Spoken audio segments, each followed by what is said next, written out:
What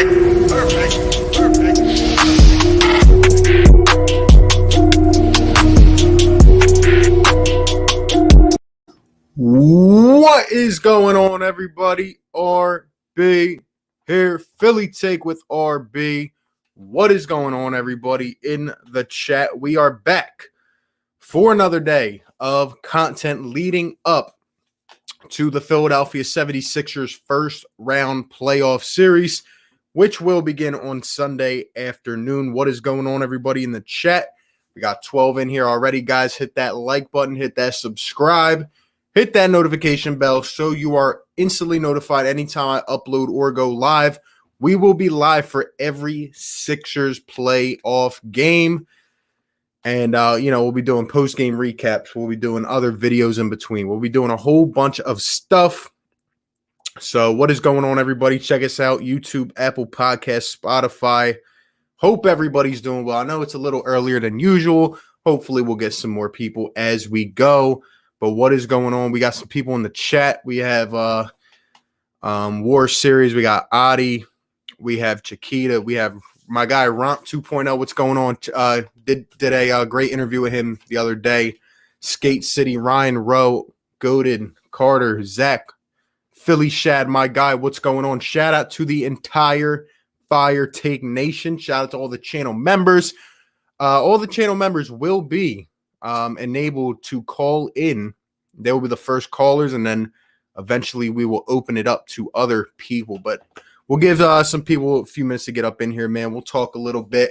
Let me know in the chat how you guys are feeling about the Sixers playoffs, man. We're 4 days away, and I can't wait. I really can't wait. We have a lot of people on both sides of the spectrum. That's what today is about, right? You guys call in.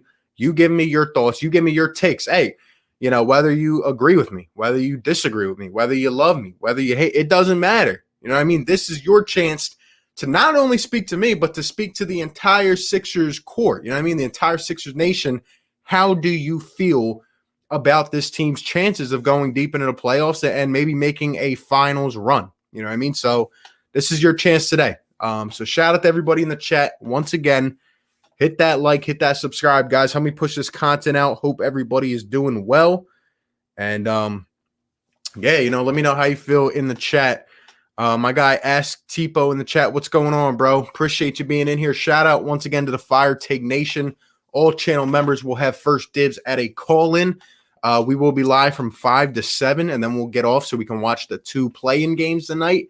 So, yeah, man, I'm interested to hear I want to hear how people are feeling. You know what I mean? Because you have some people who will literally go insane to say this team has no chance. And then you have the people who think we're going all the way. Then you have the people who think we're a second-round exit. So there's a lot of people all around. I want to hear how far you think we can go. I want to hear what are, the things you're looking for in the first round and the second round. I want to hear what you're depending on. What will be the deciding factors of how far this team can go. What about the opposition? You know what I mean? The one guy, right, who actually I've been listening to that has consistently picked the Sixers to go to the finals is Kendrick Perkins, and he switched up on us yesterday. He switched and said now the Bucks are going to go to the finals. So literally nobody is picking us to go all the way, but that's fine.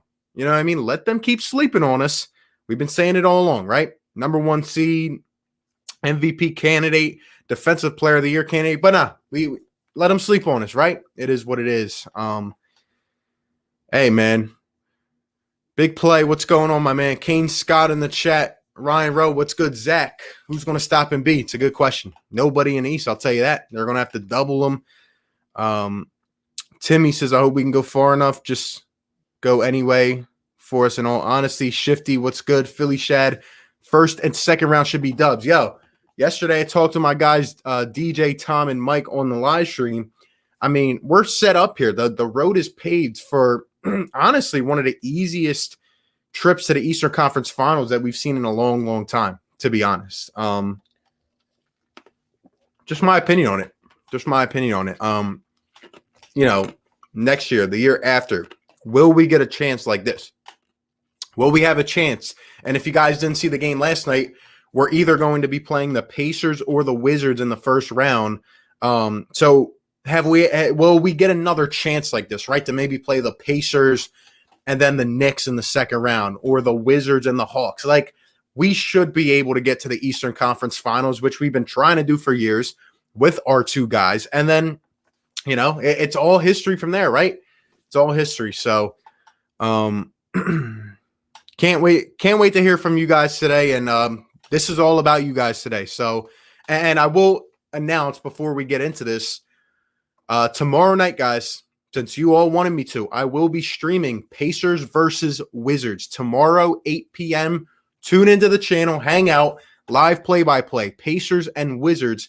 We're going to get an idea at who our first round opponent will be, how they tend to play. If you guys, watched the other games yesterday, but we're going to get an idea and talk about it together.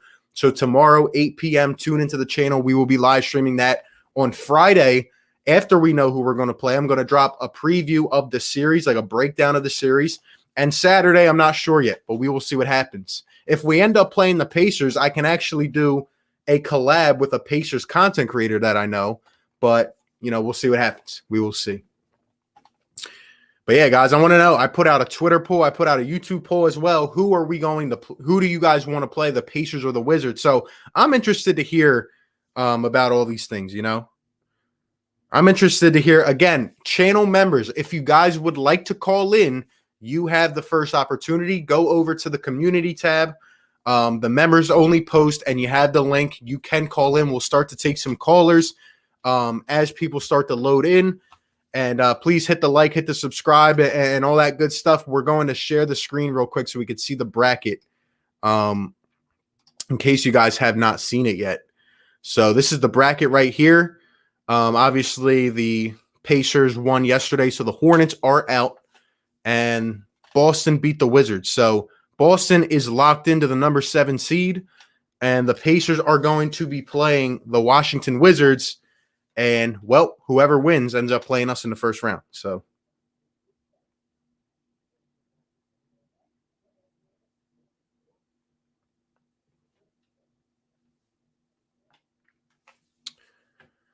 but yeah, man, I'm ready to get this going. Shout out to everybody. We'll wait for some channel members if we got anyone that wants to call in. If not, we will open it up to the floor.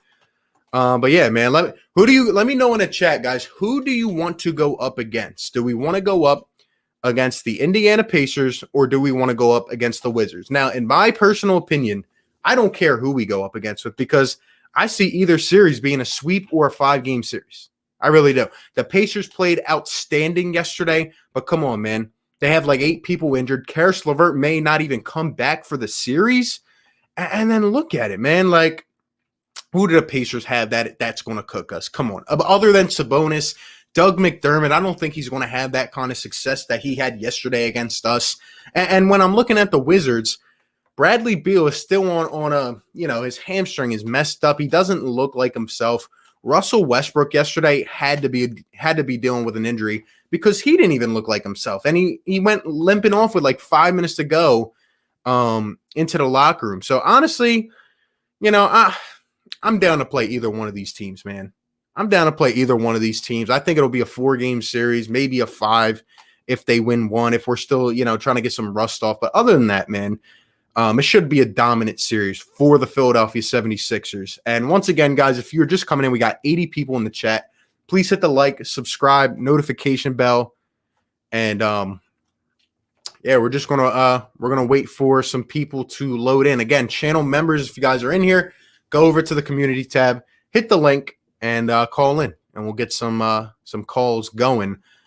Until then, we will read a few comments. Let me stop sharing here, and let's see. We have VZN says Nets, Bucks, Sixers will come out of the East. Sixers have an easy route, while the Nets and Bucks have to verse each other. Exactly. The Milwaukee Bucks have to go through the Miami Heat. They have to go through the Brooklyn Nets and then the Sixers. The Bucks have a pretty good team, but I mean, that's a tough road compared to what we have. The Brooklyn Nets have to go through Boston. Then they would have to go through Milwaukee, and then they would have to go through us. So, I mean, it's going to be a tough one either way. But yeah, I mean, like I said, it's literally paved for the Sixers to kind of to have this trip here to the Eastern Conference Finals. And we were talking about yesterday. I'm sure we'll get into it on some of the calls. I want to know from you guys as well, like, if we get to the Eastern Conference Finals after beating the Pacers and the Knicks, and then we lose in the Eastern Conference Finals, like, is that a success? Is that a success for this year based off what we've seen, how it is adjusted throughout the year? Like, let me know, man. Let me know. I really don't know. It's a hard decision, man. But I do think this team has the talent to go all the way. But it depends on us. It depends if we stop ourselves, Shout out to Florian. Greetings from Austria, Vienna. What's going on? What's going on? Thanks for being in here. Appreciate it. And shout out to everyone in here. I'm sure we'll get some more people a little bit earlier than usual today, but we're going to get the calls going. Buckeye says, what's the phone number? We will be dropping it to the public shortly. I'm just waiting to see if some channel members want to get in on this because they do have first dibs at it. Again, channel members, go over to the YouTube members only community post and hit the link if you would like to call in. But if not, we'll see what happens. Let's see. Michael, what's going on, bro? Pacers are decent. I don't want to go up against Westbrook and Beal. Yeah, I mean, he could be annoying in a series, but I still don't think – I mean, I saw the Wizards yesterday. They literally stunk. Like, they could not shoot the ball. They didn't play defense. It was, like, ridiculous, dude. And we should be able to wipe the floor, We should be able to wipe the floor. Trenton, channel member up in here, man. Feel free to call in. Says Sixers going to go 4-0 on the Pacers. Very easy. I don't really care who we play, man. Just being honest. But we'll see what happens.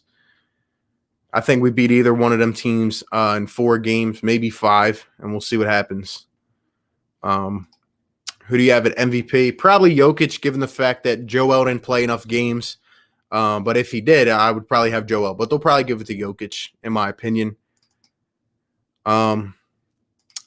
Shout out to my man, Philly the podcast, my guy, Brooklyn Nets fan. Watch you guys get watched by the Celtics. No, I'm kidding. But he's coming in with a $3 donation. Thank you, my man. He says, my guy, just coming to show love. What's going on, Philly? My guy, just streamed with him last week for the Eagles. If you guys aren't subbed to him, please go subscribe to Philly the podcast. And me and him are going to make a little bet, Sixers and Nets, Eastern Conference Finals. We're going to have to do something good. You know what I mean? Maybe if we win, I'll make him buy a Ben Simmons jersey. You know what I mean? But we'll see. We will see. Mr. says, sup, one of my concerns is Doc's play calling. Teams will double and beat. Hope he gets super creative. I agree. And shout out to my man, Romp 2.0. Great content creator. Just did an interview on his channel a couple days ago. Or actually, I think it was yesterday. Shout out to Romp, man. Becoming a Fire Take member. I don't have the sound effects up, but next stream, I'm going to have to, hit the little yes, sir, air horn for Romp. Shout out to him, man. If you guys aren't subbed to him, please go subscribe to his channel. He does Sixers content. He does NBA content. And he's a great content creator. You know what I mean? So go ahead and check him out. He says, just became a member, about to call him. My man, appreciate you for joining the Fire Take Nation. Again, great content creator. And, I guess we'll have our first channel member. Go ahead and check out the YouTube community post. All the channel members, hit the link, call in, give me your thoughts. Guys, how are you feeling about the Sixers playoffs, man? Keep it real, even if we agree, disagree, that's what'll make for some good calls, But hope everybody is doing well. Please like and subscribe, hit the notification bell. I'm sure we'll get some more people in here as we get a little later on, a little bit earlier than usual, but we will see what happens. Let's see. We'll wait for Romp to come in here. Let me go check the community post, make sure it's up. Yeah, so it is up, man. It is up. And maybe the YouTube notifications aren't working that well today because apparently YouTube crashed last night right after we got off the roundtable stream. Apparently YouTube crashed, so who knows, man. YouTube's been they've been slacking a little bit, but I hope everything works out for the playoff streams. Again, we'll be live every Sixers game, and we'll be doing stuff every day. So we'll be doing stuff every day. Let's see. Indiana Sports Talk coming in says, stop saying my Pacers are bad. They're pretty bad, bro. I can't even lie. You guys had a good game yesterday, but it was against the Hornets. The Hornets didn't even look like they wanted to play defense, if I'm being honest with you. But yeah, you guys are just too injured. You're just it's just not good.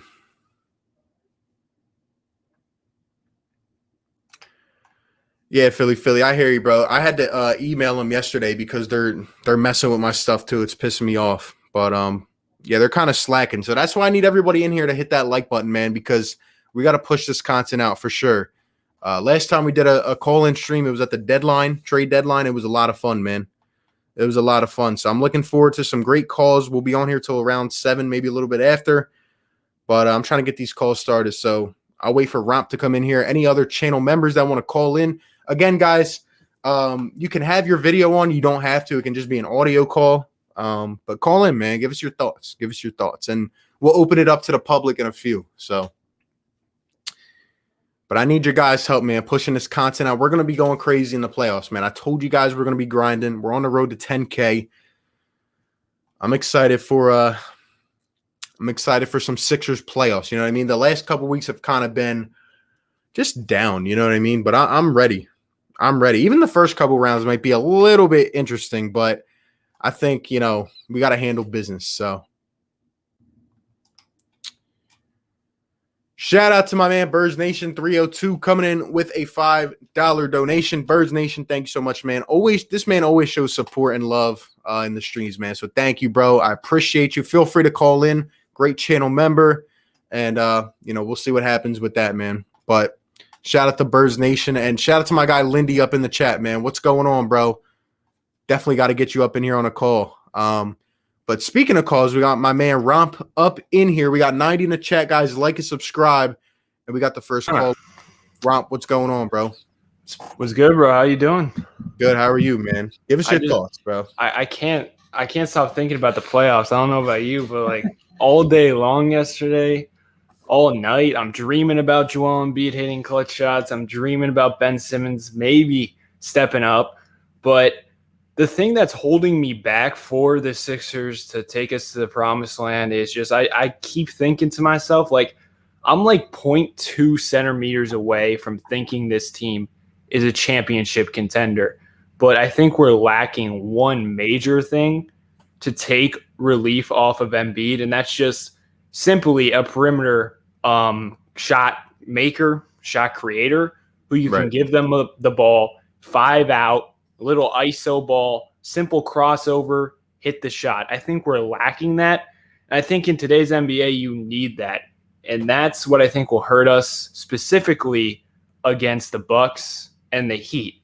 Now, the Nets, I'm pretty confident against the Nets because they don't play any defense. But the Bucks really match up well against us, and they can limit Embiid. So I think that's the only thing holding me back. A Kyle Lowry type player, Jokic got Jamal Murray. That type of guy, Embiid needs alongside of him in order to reach the peak, in my opinion.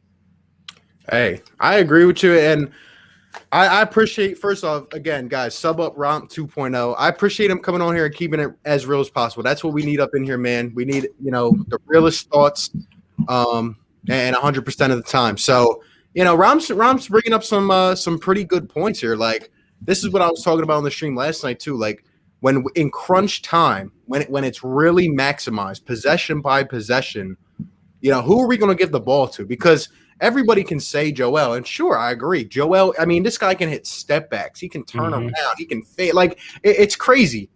But, they're going to throw a double at Joel. Like, we can't, I've seen Toronto do it. I've seen Miami do it. I've seen all these other teams do it.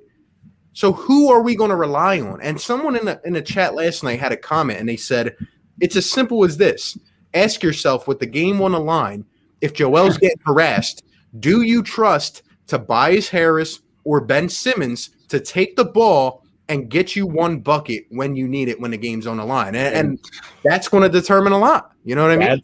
That's what's holding me back. I don't trust Tobias. I mean, look at the past. I know this season he stepped up in the clutch, but let's be real. Playoff Tobias, playoff Ben, even playoff Joel handling doubles, you can't trust it. And the regular season is a different ball game. you can't really take too much from the regular season because the playoffs is so much different. So that's why I'm afraid of the Bucks and the Heat. Luckily, we got a easy road. I'm not saying we can't beat them, but this notion that it's going to be a cakewalk against the Bucks or the Heat, no way, bro. We have a lot of question marks, and that's like the big question mark that just why can't we have one player? Like, think of our roster. Who can do that I just described? Like a little crossover that you trust consistently. Like, do you have an answer?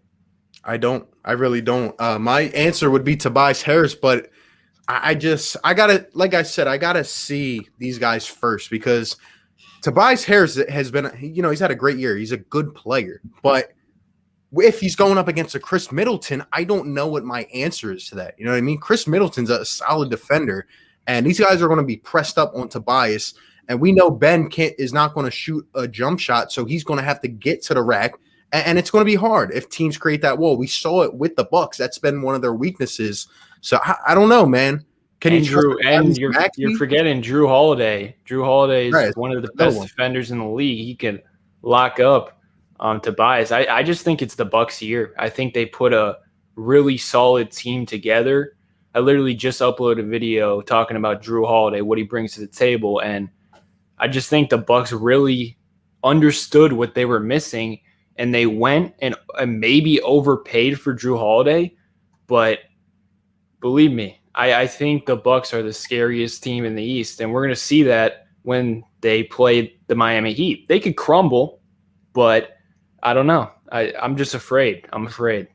Yeah, I definitely respect it. I want to ask you something else, but Birds Nation says, how do you call in? Right now, the channel members have access. If you go to the community tab, and the first post will be members only, and you can hit the link and call in for the members. We will open it up to others soon. But let me ask you, Romp, and I keep asking everyone this, like, if we get to the Eastern Conference Finals, right? If we beat the Pacers and the Knicks, and we get to the Eastern Conference Finals, and then we lose, is that a success or is it not? Like, we've been wanting to get there, but if we get there playing these teams, like, it's kind of a hard thing, I think if it's a competitive 6 to 7 game series, I think it's a success. If you look back at where we were last year, and like I just said, I think I don't think we're like a set in stone championship team. I think we're still missing at least one more piece. I mean, we don't even have a legit point guard on the roster, and that's huge. That's what we need. So I think it's just not fair to say that this season was a failure if we lose in the conference finals in a competitive series. But if it's like we get to the conference finals, easy cakewalk, and we get 4-0'd because of lack of effort, like, there's no reason we can't win like 2 games against the Bucks or 3. We can win the series if we put in effort. But if we come in lackadaisical and lose like that, then it's a failure. But if you lose in a hard-nosed battle like we did to the Raptors like a couple of years ago, unfortunately. But yeah, I think it's still success. We just got to compete in the conference finals, and I trust Daryl Morey to get whatever piece we're missing. If we have to let someone big go, we let someone big go, because Joel Embiid, this ain't a fluke what he's doing. He's going to be dominant for the next 5 years. His style of play has changed where I don't think he's going to get that injured unless something crazy happens, like, unfortunately, like the Washington game, something unlucky. But the way he plays, it's much more mature. So we're going to be just fine. This is a year we have a chance for sure, but I don't think it's a failure if we lose the conference finals.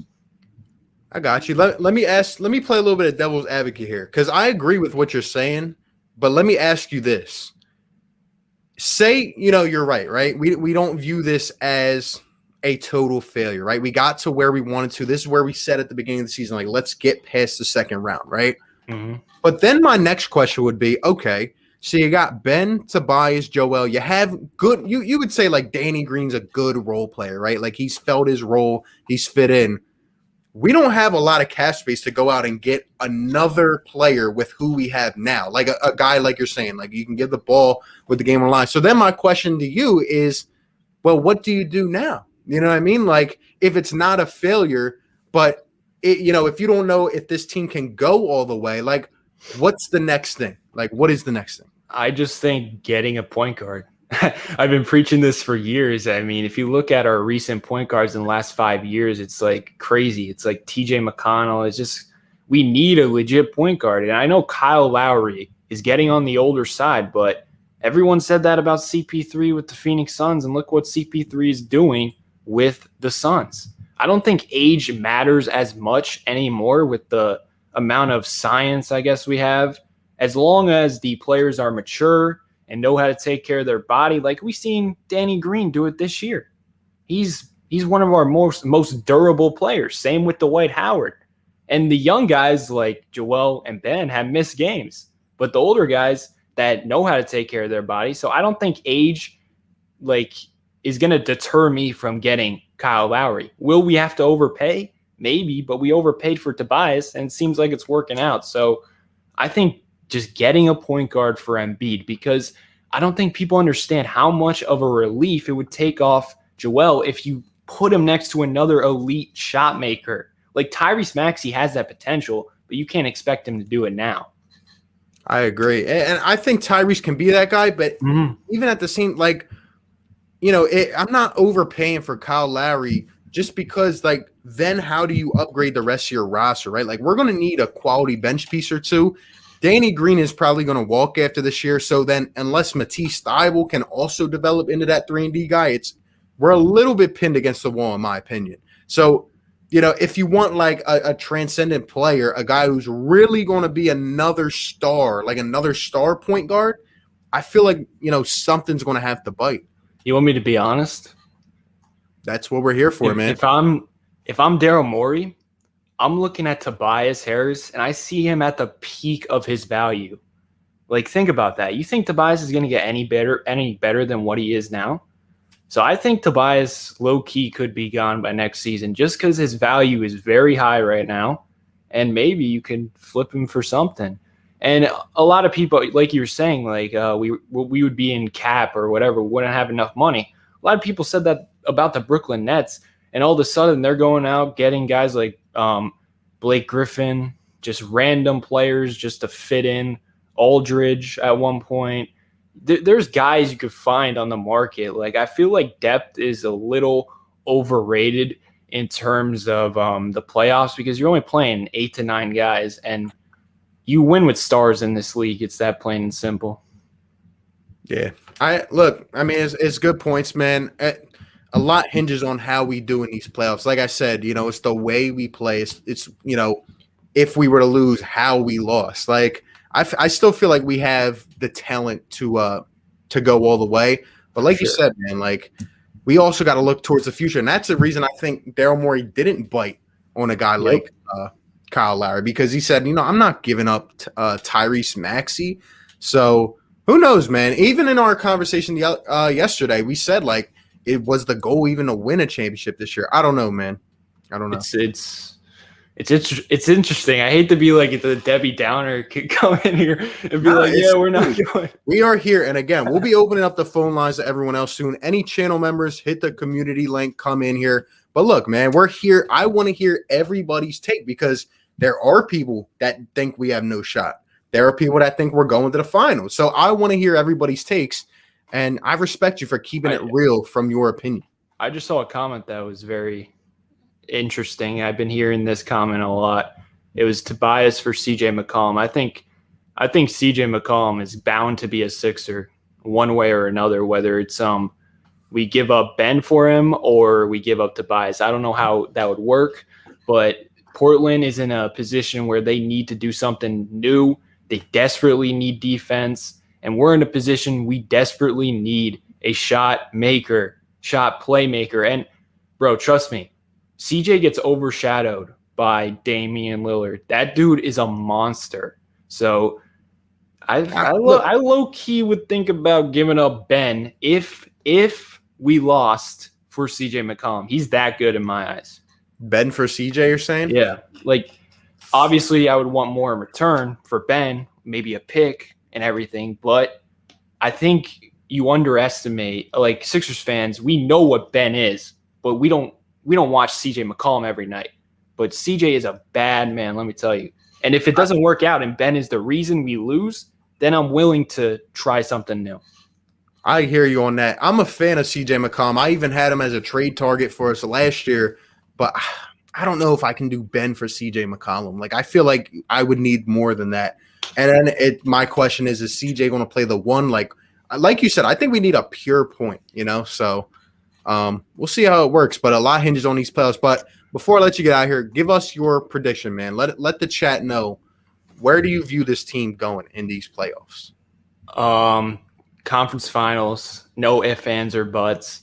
I see a 7-game series against the Bucks. I don't know which way it will fall, but 7-game series. That's all I'll give you guys. I think it's gonna be a dog fight, bro. It's gonna be scary, but yeah, that's my prediction.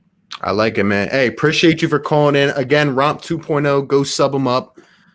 Great content creator, and I appreciate you for becoming a channel member, bro. No problem, bro. We'll be talking in the future. Yes, sir. We'll talk soon, man. Peace. All right, man. No more channel members. I guess we're about to open this thing up. Last call, channel members. Go ahead and head over to the community tab.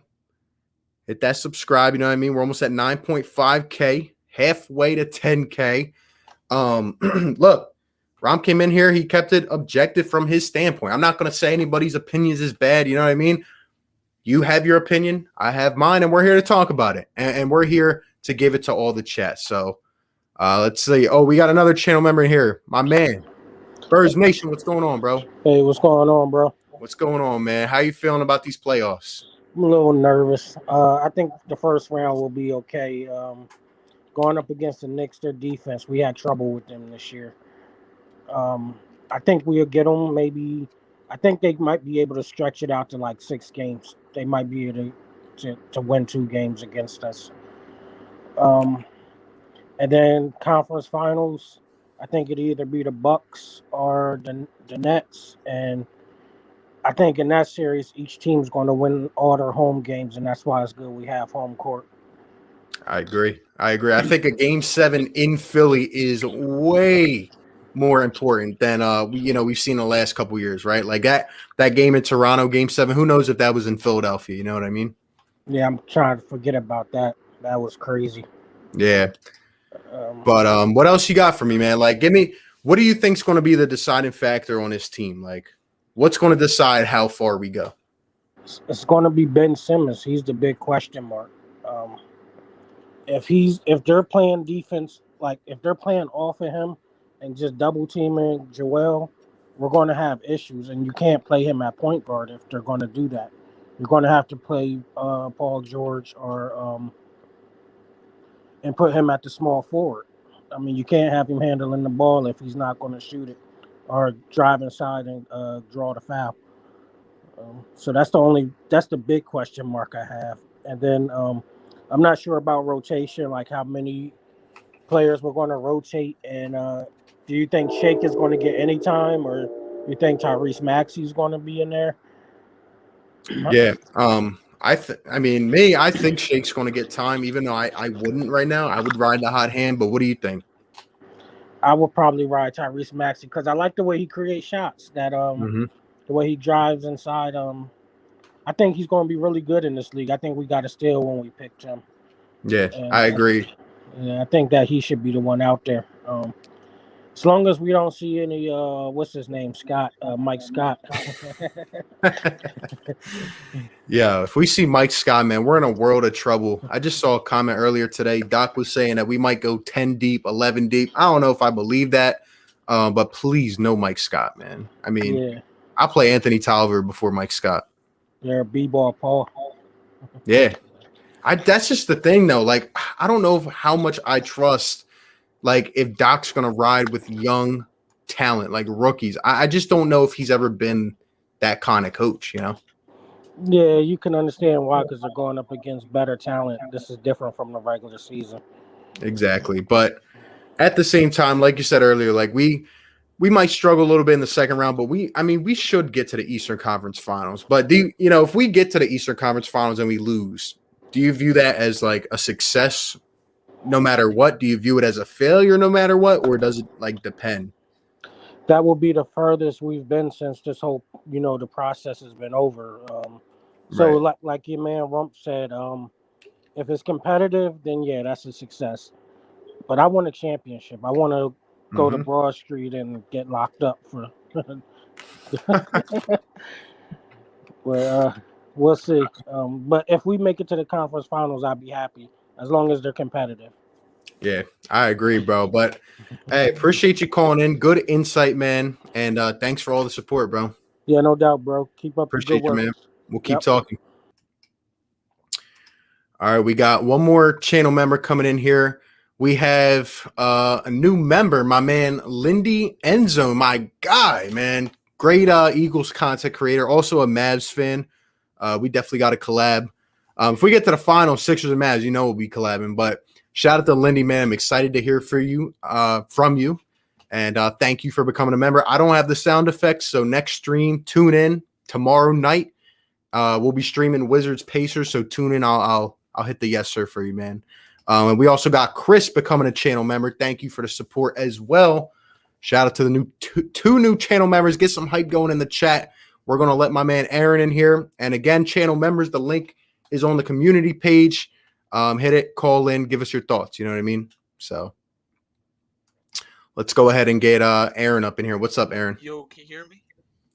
A little bit. Kind of faded out. Michael, close to my mouth. Can you hear me better? Yeah, I got you now. Alrighty. All I'm trying to say though is I think we know Maxey's a steal, right? But I don't think we understand how big a steal. I think honestly, if Maxey was on the Timberwolves or whatever, like Anthony Edwards is, I think Maxey could average 20 and 5. I don't doubt that. The kid is so explosive and so good, and I think honestly, in 10, 15 years, we're going to look back and Maxey might be the best player from this draft class. That's all I'm saying. I know I'm biased. I know I'm biased, but no. Stick with look, again, this is about your guys' opinions.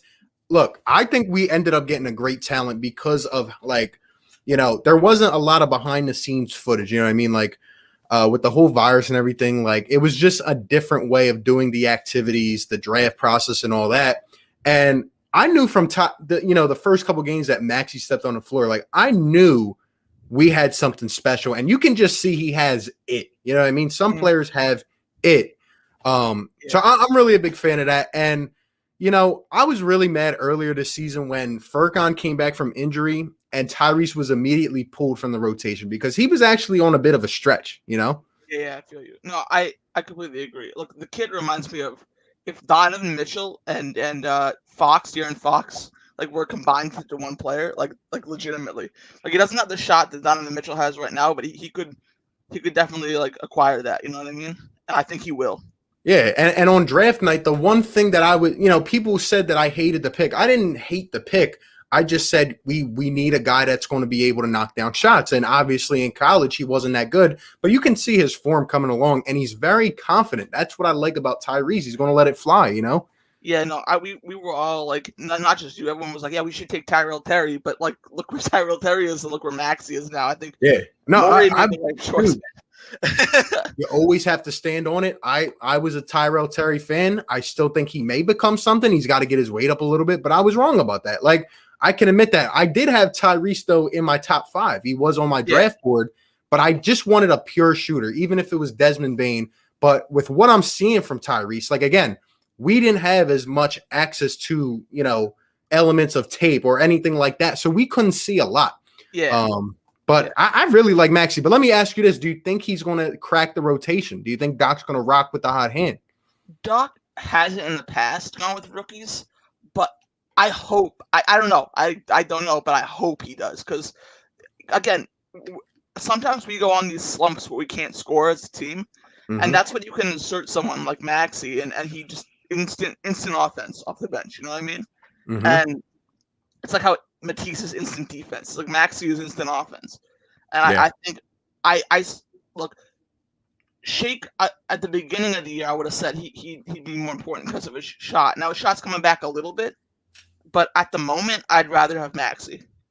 Yeah, So I agree with you, Mac. Like you said, Maxey provides that spark. You know what I mean? But before I let you get out here, let me, give us your thoughts on this team's playoff chances. Like, how far do you think we can go? What do you deem a success? Give us your thoughts, man. how far can we go? We can go all the way. We have the team to go all the way. But I just don't know, because we have an excellent defense. Don't get me wrong. I just worry about teams like the Bucks or the Heat, if the Heat make it that far. Like if we have to face a great defensive team, because Ben Simmons has shown in the past he's just not the best at going up against great defenses.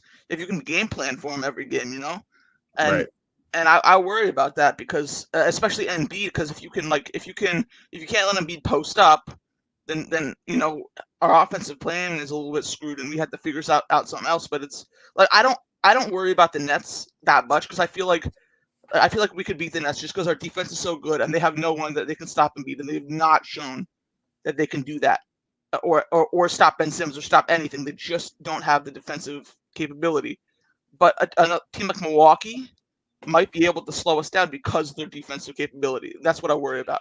Yeah, I hear you. It's definitely a fair concern. We'll see how this team fares. I think you're going to get a good idea.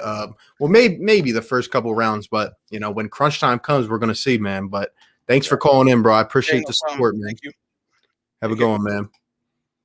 Shout out to Aaron, man. And shout out, before we get the next caller in here, Asia Roberson coming in with a $50 donation. Great channel member.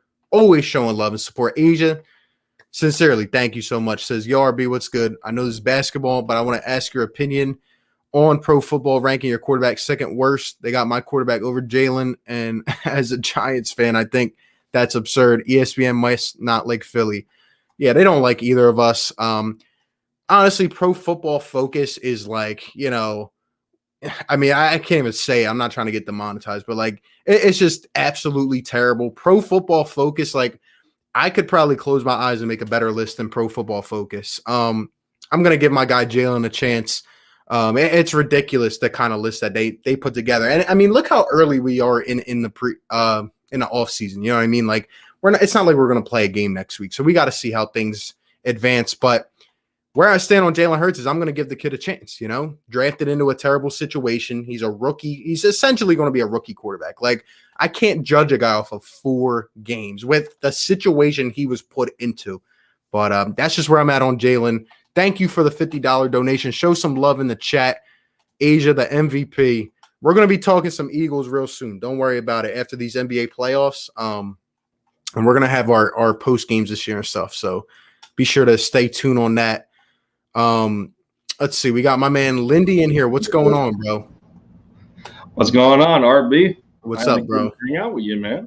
Nice jersey in the back there. I like it. I know. It ties in pretty well, because I want Luka to have a GOAT mentality when he goes in against the Clippers. Man, it's not often that you get to face the same team, from the previous year in the playoffs, man. And it's time for redemption, especially that.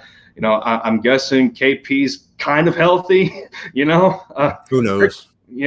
Rick Carlisle did not manage his minutes very well since he was in and out of injury. And, there was times where he would sit over the course of like 10 plus games, and then he'd come back in and he's playing starters minutes, like 30 plus minutes. I'm like, Rick, what are you doing?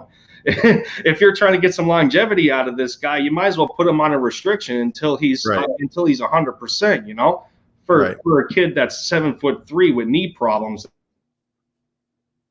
Yeah. You froze up a little bit, but I agree. Oh, there we go. Are we good now? There you go. You froze up a little bit, but yeah, I agree with you.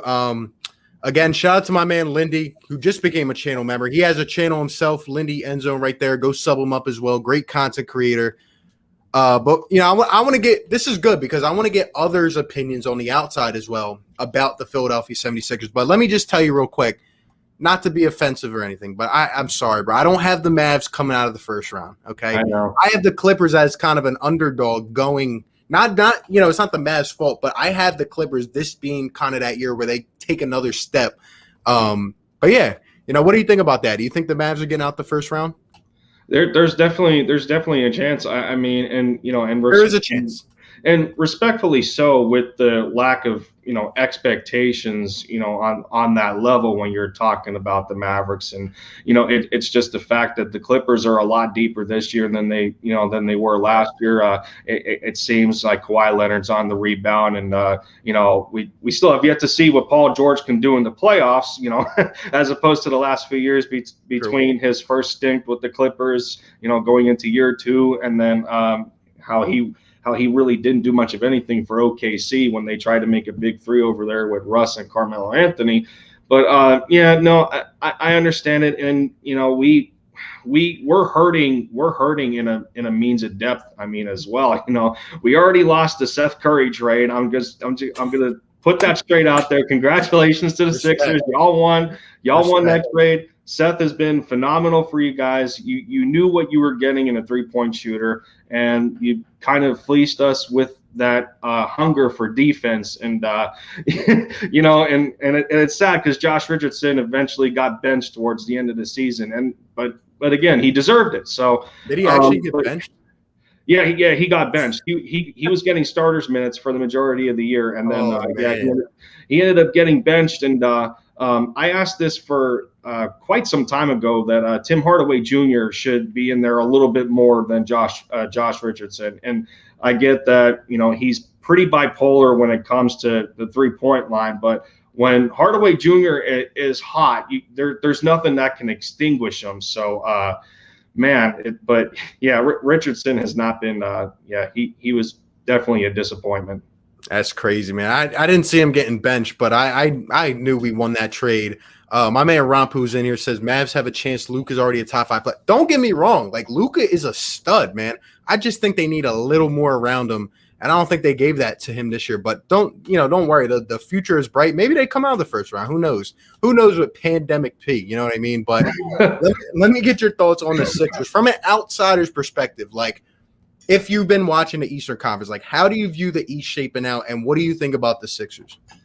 The Sixers have done what they pretty much were set out to do with this season, with the rebound of Joel Embiid. And Ben Simmons has predictably been up and down because it's just a combination of him trying to find his way or just coming to terms with the idea that he can be a captain for the Sixers and be that number 2 with Embiid. There was a lot of times where I felt that maybe Tobias Harris is that other alpha if you can't get it out of Ben Simmons, who's making pretty close to a max contract type of player, and he hasn't exactly shown that in the numbers for that matter. But at the same time, you guys can do something pretty special, and it comes to terms with history. There's a commonality right now between the Mavericks and the 76ers, believe it or not. So the Mavericks haven't been the 5 seed in the playoffs since 2011. What happened in 2011? Dirk gave us a title. The last time you guys were a 1 seed was Iverson's MVP year, 2001. Of course, y'all went against the juggernaut in the Lakers, and they didn't do enough to give Iverson some help outside of good veteran presence. But we both have some historical narratives and aspirations to work towards, and you guys have the East in your favor for the most part. I do have to say that, and it's just you guys from the top looking down, and we're at the bottom looking up. Yeah, it's a good point, and I like your point about Tobias being that other alpha, right? Like, that's what we're struggling with right now. Like, I literally question this to myself like 10 times a day. I'm like, is Tobias Harris 20 to 22 enough as a second option? Because Tobias has essentially become the second option, and I don't like that at all. People see that's where the Ben fanboys, and then there's Ben haters, and then everybody else in between. Like, that's what we continue to argue on. Is it? The last couple of years, it's been all right. Let's get better role players around Ben and Joel. That means that those two are going to lead, and the other role players are going to perform, right? And Joel became an MVP, and Ben has kind of settled into a role of a facilitator. But people like me, I love Ben, and I view what he can do, but then it's like, I don't like 8 to 10 points a game. Like, I feel even if you're not going to shoot, which is another whole thing, but you got to be aggressive. You got to stay downhill. If Ben gives us the 15 to 20 in the playoffs, I think we have a shot. But, I can't settle for 8 points in a playoff game. Like you said, he's a max player. Come on, man. I wonder if there's an intimidation factor with Joel Embiid being his partner where, Ben's in a mindset where, he just he's just complacent being the second fiddle to Joel Embiid. And a lot of you guys feel that he's got it in him, from a talent perspective, and then, between the talent and the contract, there's something there that's not meshing very well. So I'm wondering if there's something there that's kind of getting in Ben Simmons' way to where he feels that it's not exactly okay for him to take over a game and he can just, sit aside and let Embiid take care of everything, which, that shouldn't be the case when you're trying to create a dynamic duo on your basketball team. I agree 100%. And I think that, we've all been trying to figure this out all year, and it's good to get an outsider's take, but I don't know. I think Ben just doesn't want to not be perfect. Like, I think he wants to play his brand. He wants to play his game, and he doesn't want to shoot and miss, like, even though he can shoot, and that's what gets me, man, but we'll see what happens. It could very well be that lack of desire, and at the same time, that kind of when you bring up how maybe that's the way Ben wants to play, I mean, you could very well compare that to how Russell Westbrook is. It doesn't seem exactly. that there's times where he's playing to win games, and it's more so about stuff in the stat sheet. So it's like, well, you're trying to figure out this kid's direction, and you know what's frustrating too, like, onto that point, is that we saw it. Like, I don't know how familiar you are, but for 2 weeks before the All-Star break, like, he was playing this way every night. He was going off for 27, or the one game 42. Like, come on, we saw it, and then it's like you put it in your back pocket now. You know what I mean? And it's frustrating. So it's like, it's okay for you to do that, man. It's okay to do. Just use the talent that God gifted you with. It's unbelievable, man. But before I get you out of here, again, Lindy End Zone, sub them up. What is your thoughts? I want to hear East and West predictions. Who do you think makes it out of the East and the West? Ooh, yeah. So the West, man, for the West, if I can respect. You froze. Oh, there we froze go. up a little bit. All right, go ahead. Yeah. I think we're good. I think we're good now because I can still hear your voice. But no, the Phoenix Suns to me are on a mission. Like, they could be one of the top guys to come out of there. The Lakers have a good story going for them now as they take on Golden State tonight. The Utah Jazz aren't healthy enough. I don't know. Is it all coming back to the Lakers? Dude, it's crazy though. I mean, there's competition in this league, but there's a lot of times where it's about the entertainment value, and like, as far as popularity goes, and sometimes we can trace that to the NFL for the Philadelphia Eagles, but you can't leave that idea out. But for the Eastern Conference, it's looking like the Sixers, clearly. You guys have it both on offense and defense, and those kind of teams where they're complete on both ends of the floor. Those guys are hard to combat with. To whereas you got top heavy teams in the Brooklyn Nets, and everyone's raving about them because of that Hall of Fame caliber of offense that they built between James Harden's back healthy. You got Kyrie and Kevin Durant, but what good is that if you come across a defensive-centric team that can just not shut them down, but suppress them enough to where they don't reach their scoring average. So, but yeah, the Nets are a favorite there. Don't sleep on Milwaukee. The Heat could be very well in it again. Eric Spoelstra, seasoned coach. A lot of the pieces are still there from the last year for Miami with the matchup that they had with the Lakers. But yeah, I don't know. This may be the Sixers' year if they maintain their course.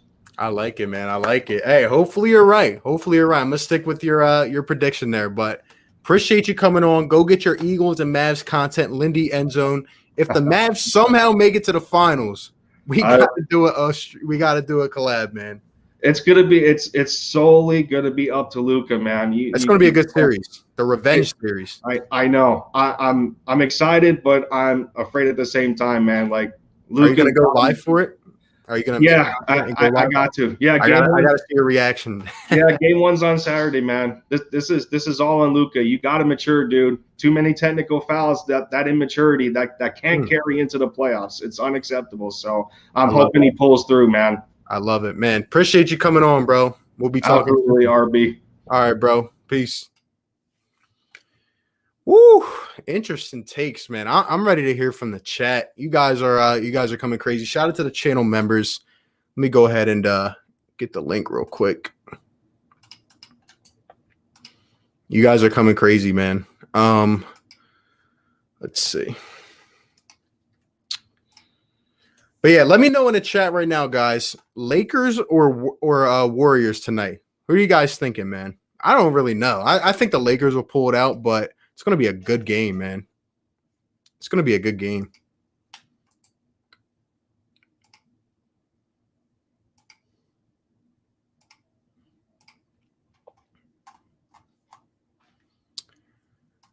All right, so we just dropped the link in the chat. Let's get some callers in here. Guys, I want your thoughts. Look, you guys lead the call, man. Playoff rotation, playoff opponents, chances to go all the way. You know, be real, man. We're going to have people on both sides of the equation. Just keep it respectful, man. Give me your thoughts. Let me know what you're thinking about this team. We have Lakers, Warriors, close but Warrior. Yo, we got people on both sides, man. It's going to be interesting. It's going to be interesting.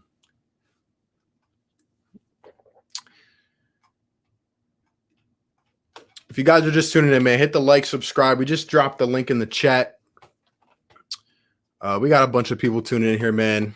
140 in the chat. Hit the like and sub. Push this content out, guys. We're gonna be live tomorrow night for the Pacers and Wizards game. So be sure to tune into that. And with that being said, let's get some more takes, man. Let's get some more takes. We got Vic. Vic, my man, what's up? Yo, what's up, RB? What's up, bro? Good. As you know, I'm no longer in Philly. I just graduated back in my town of Miami. You know, congratulations, bro. You too, bro. Congrats on completing your education at Rutgers, right? Yeah, thank you. Appreciate it. Yeah. So I kind of just want to talk a little bit about just matchup with Sixers and because it looks like, potential matchup for the first round would be the Wizards or maybe even the Pacers, but I think the Wizards are gonna stomp the Pacers.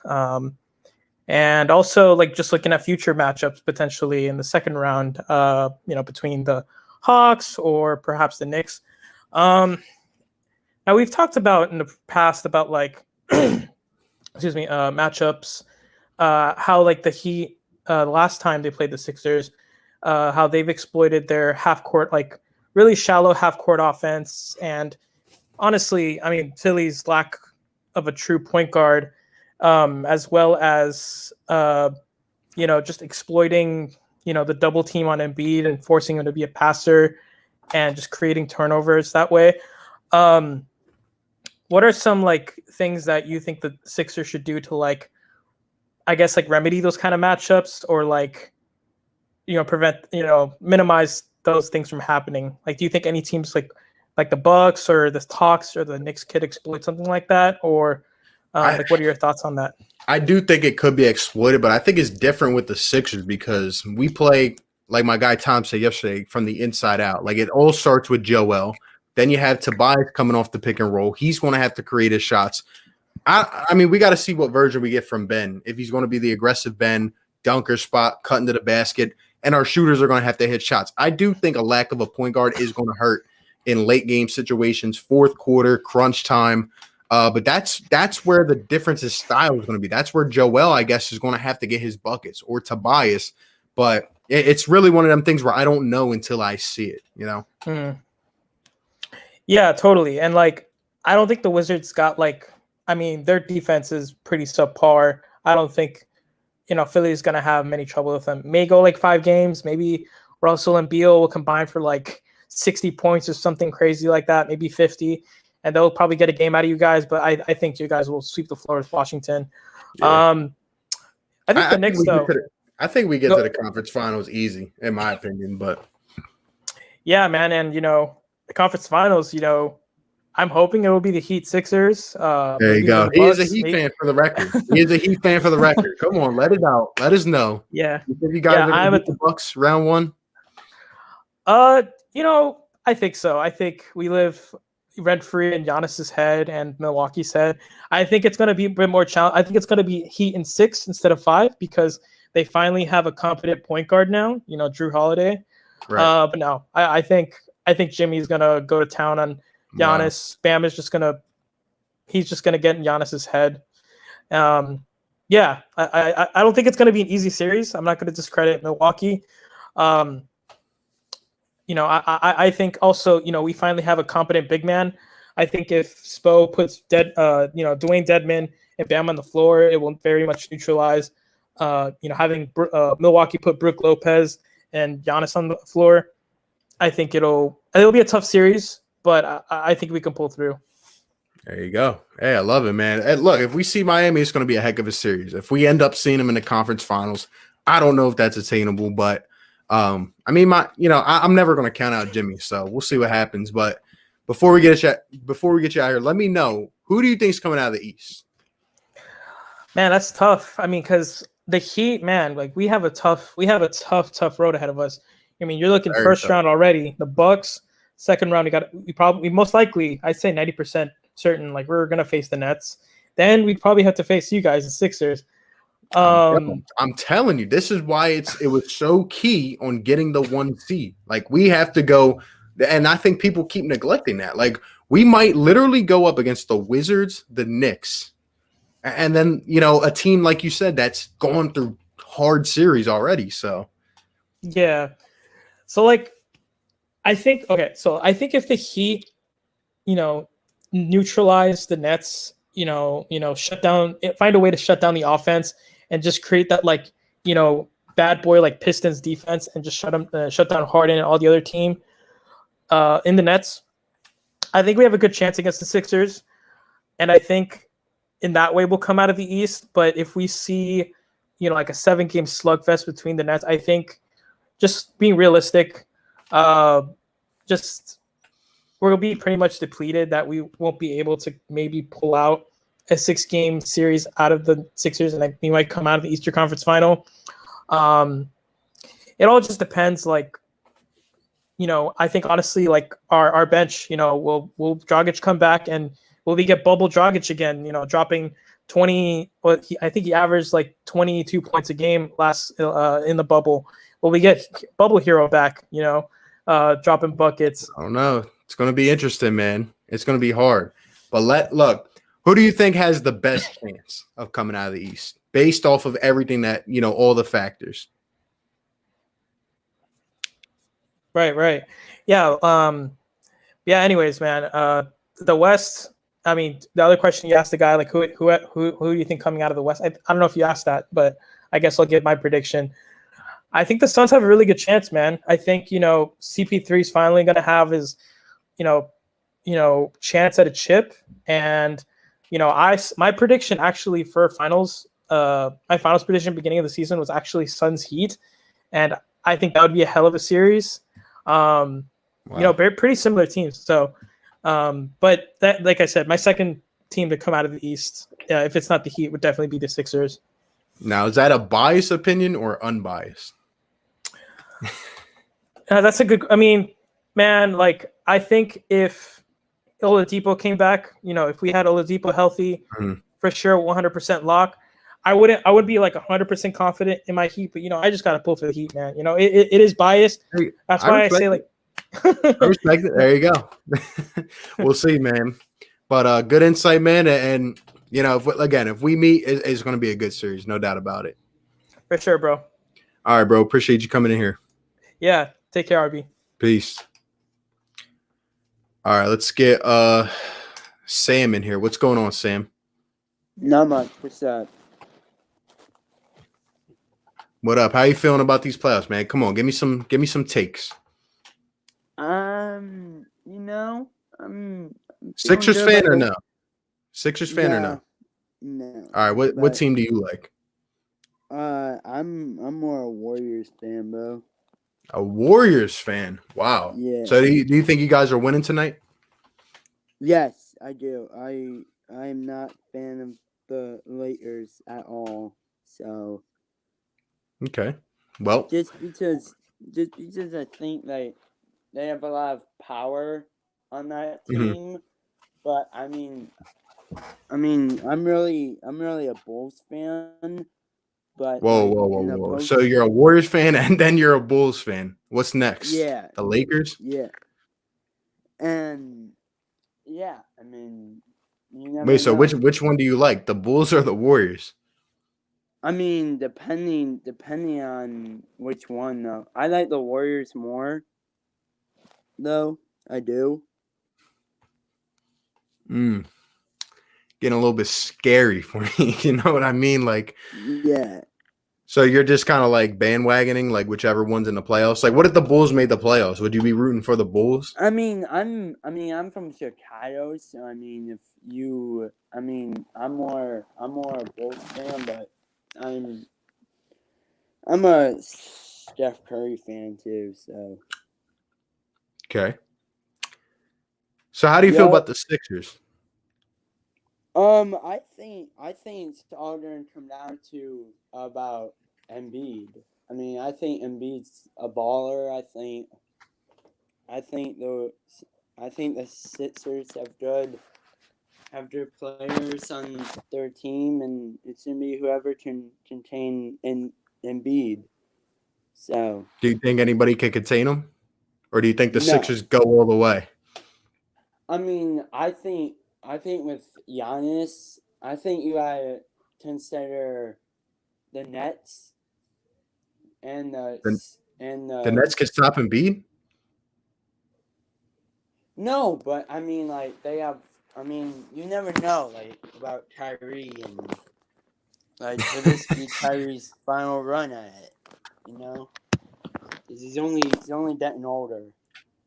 Well, if he doesn't like basketball anymore, maybe. But I don't see the Nets stopping Joel Embiid. You know what I mean? That's like a little Pontiac trying to stop a dump truck. Like, come on now. True, yeah, but come on. I mean, the Nets have weapons on offense. I mean, they can shoot the ball. So can Tobias Harris, though. Wait, what? I said so can Tobias Harris. Like, right. 76ers can shoot the ball. The Heat to shoot the ball. So who gets out of the East? I think the Nets. I think the Nets do. Ooh. Yeah, I thought you were going to pick. Nah, I'm just messing. But it's your opinion, man. But don't become a Nets fan, bro. You know what I mean? You got the Bulls, Warriors. Don't say you're a Nets fan, all right? No, I won't. I'll stick with two teams. But I'm from Chicago, so I roll with the Bulls probably. I respect it. You guys will probably be a good team in a couple years again. Maybe next year. Yeah, we'll see. All right, bro. Peace out. All right, see ya.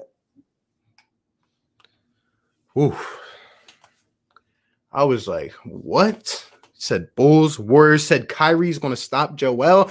Look, guys, I'm respecting everyone's opinions, but Kyrie and the Nets stopping Joel Embiid? Come on, man. Let's go. Let's get the next one in here, man.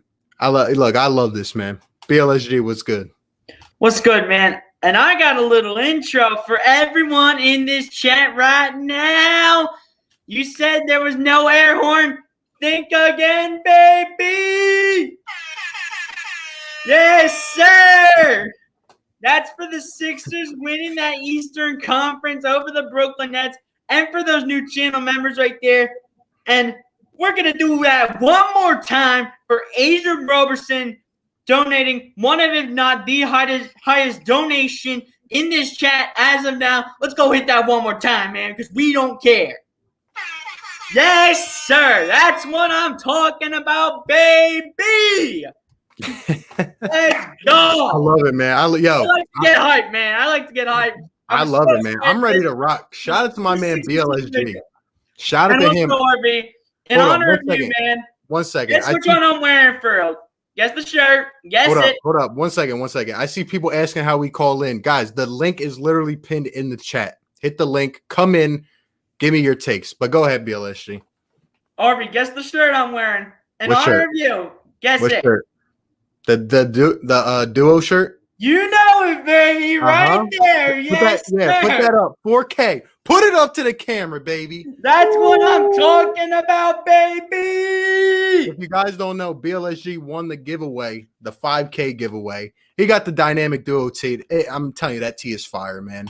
Exactly. But yo, give me some thoughts on the Sixers playoffs, man, because I'm liking your energy right now. This is the kind of energy I need to see out of Ben, Joel, and Tobias on the floor. You know what I mean? Come on, give me some thoughts, man. Well, this is the Sixers' time. It's no more Brett Brown. This is all Doc Rivers. Doc Rivers, he's got experience in the playoffs. He knows what he's doing. He's not Brett Brown. He's not Elton Brand. He's none of these guys. And we pretty much have the best president on the team in Daryl Morey. And Daryl Morey has made some really good moves over the offseason. And I'm loving what I'm seeing from the Sixers team. Ben Simmons in the playoffs. And I actually made a video on what the Sixers need to do to honestly succeed in the playoffs and what their rotation would look like.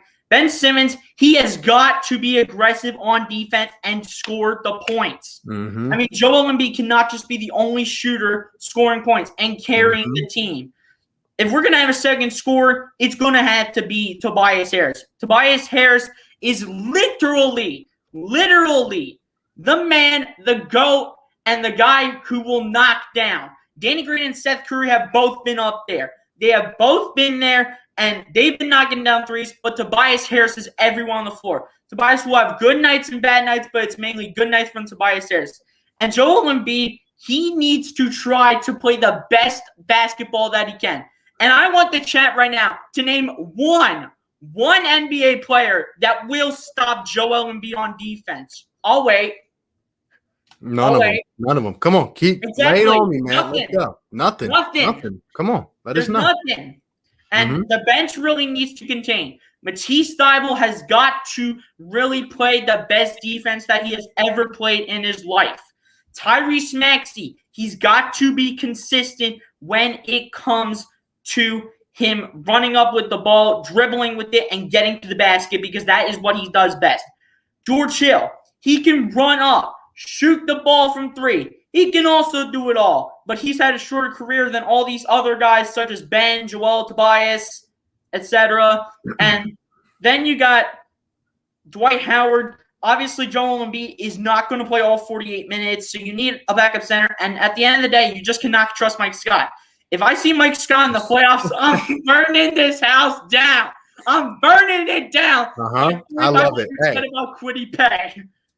And then for Furkan Korkmaz, if he gets minutes in the playoffs, hold up. Let me stop you right there. Because come on. Don't come at my man Furkan. You know what I mean? I got to defend Furkan now. He's my guy. I know. I'm kidding. I'm absolutely kidding. I hate Furkan Korkmaz, but I'm going to give him a shot in the playoffs anyway. Keep going. I mean, if Furkan Korkmaz starts 0 for 5, Doc has got to take him out of the game. He's got to take him out ASAP. But if Furkan Korkmaz, if he starts out 6 for 7, 7 for 9, Doc needs to keep him in until Furkan Korkmaz misses shots.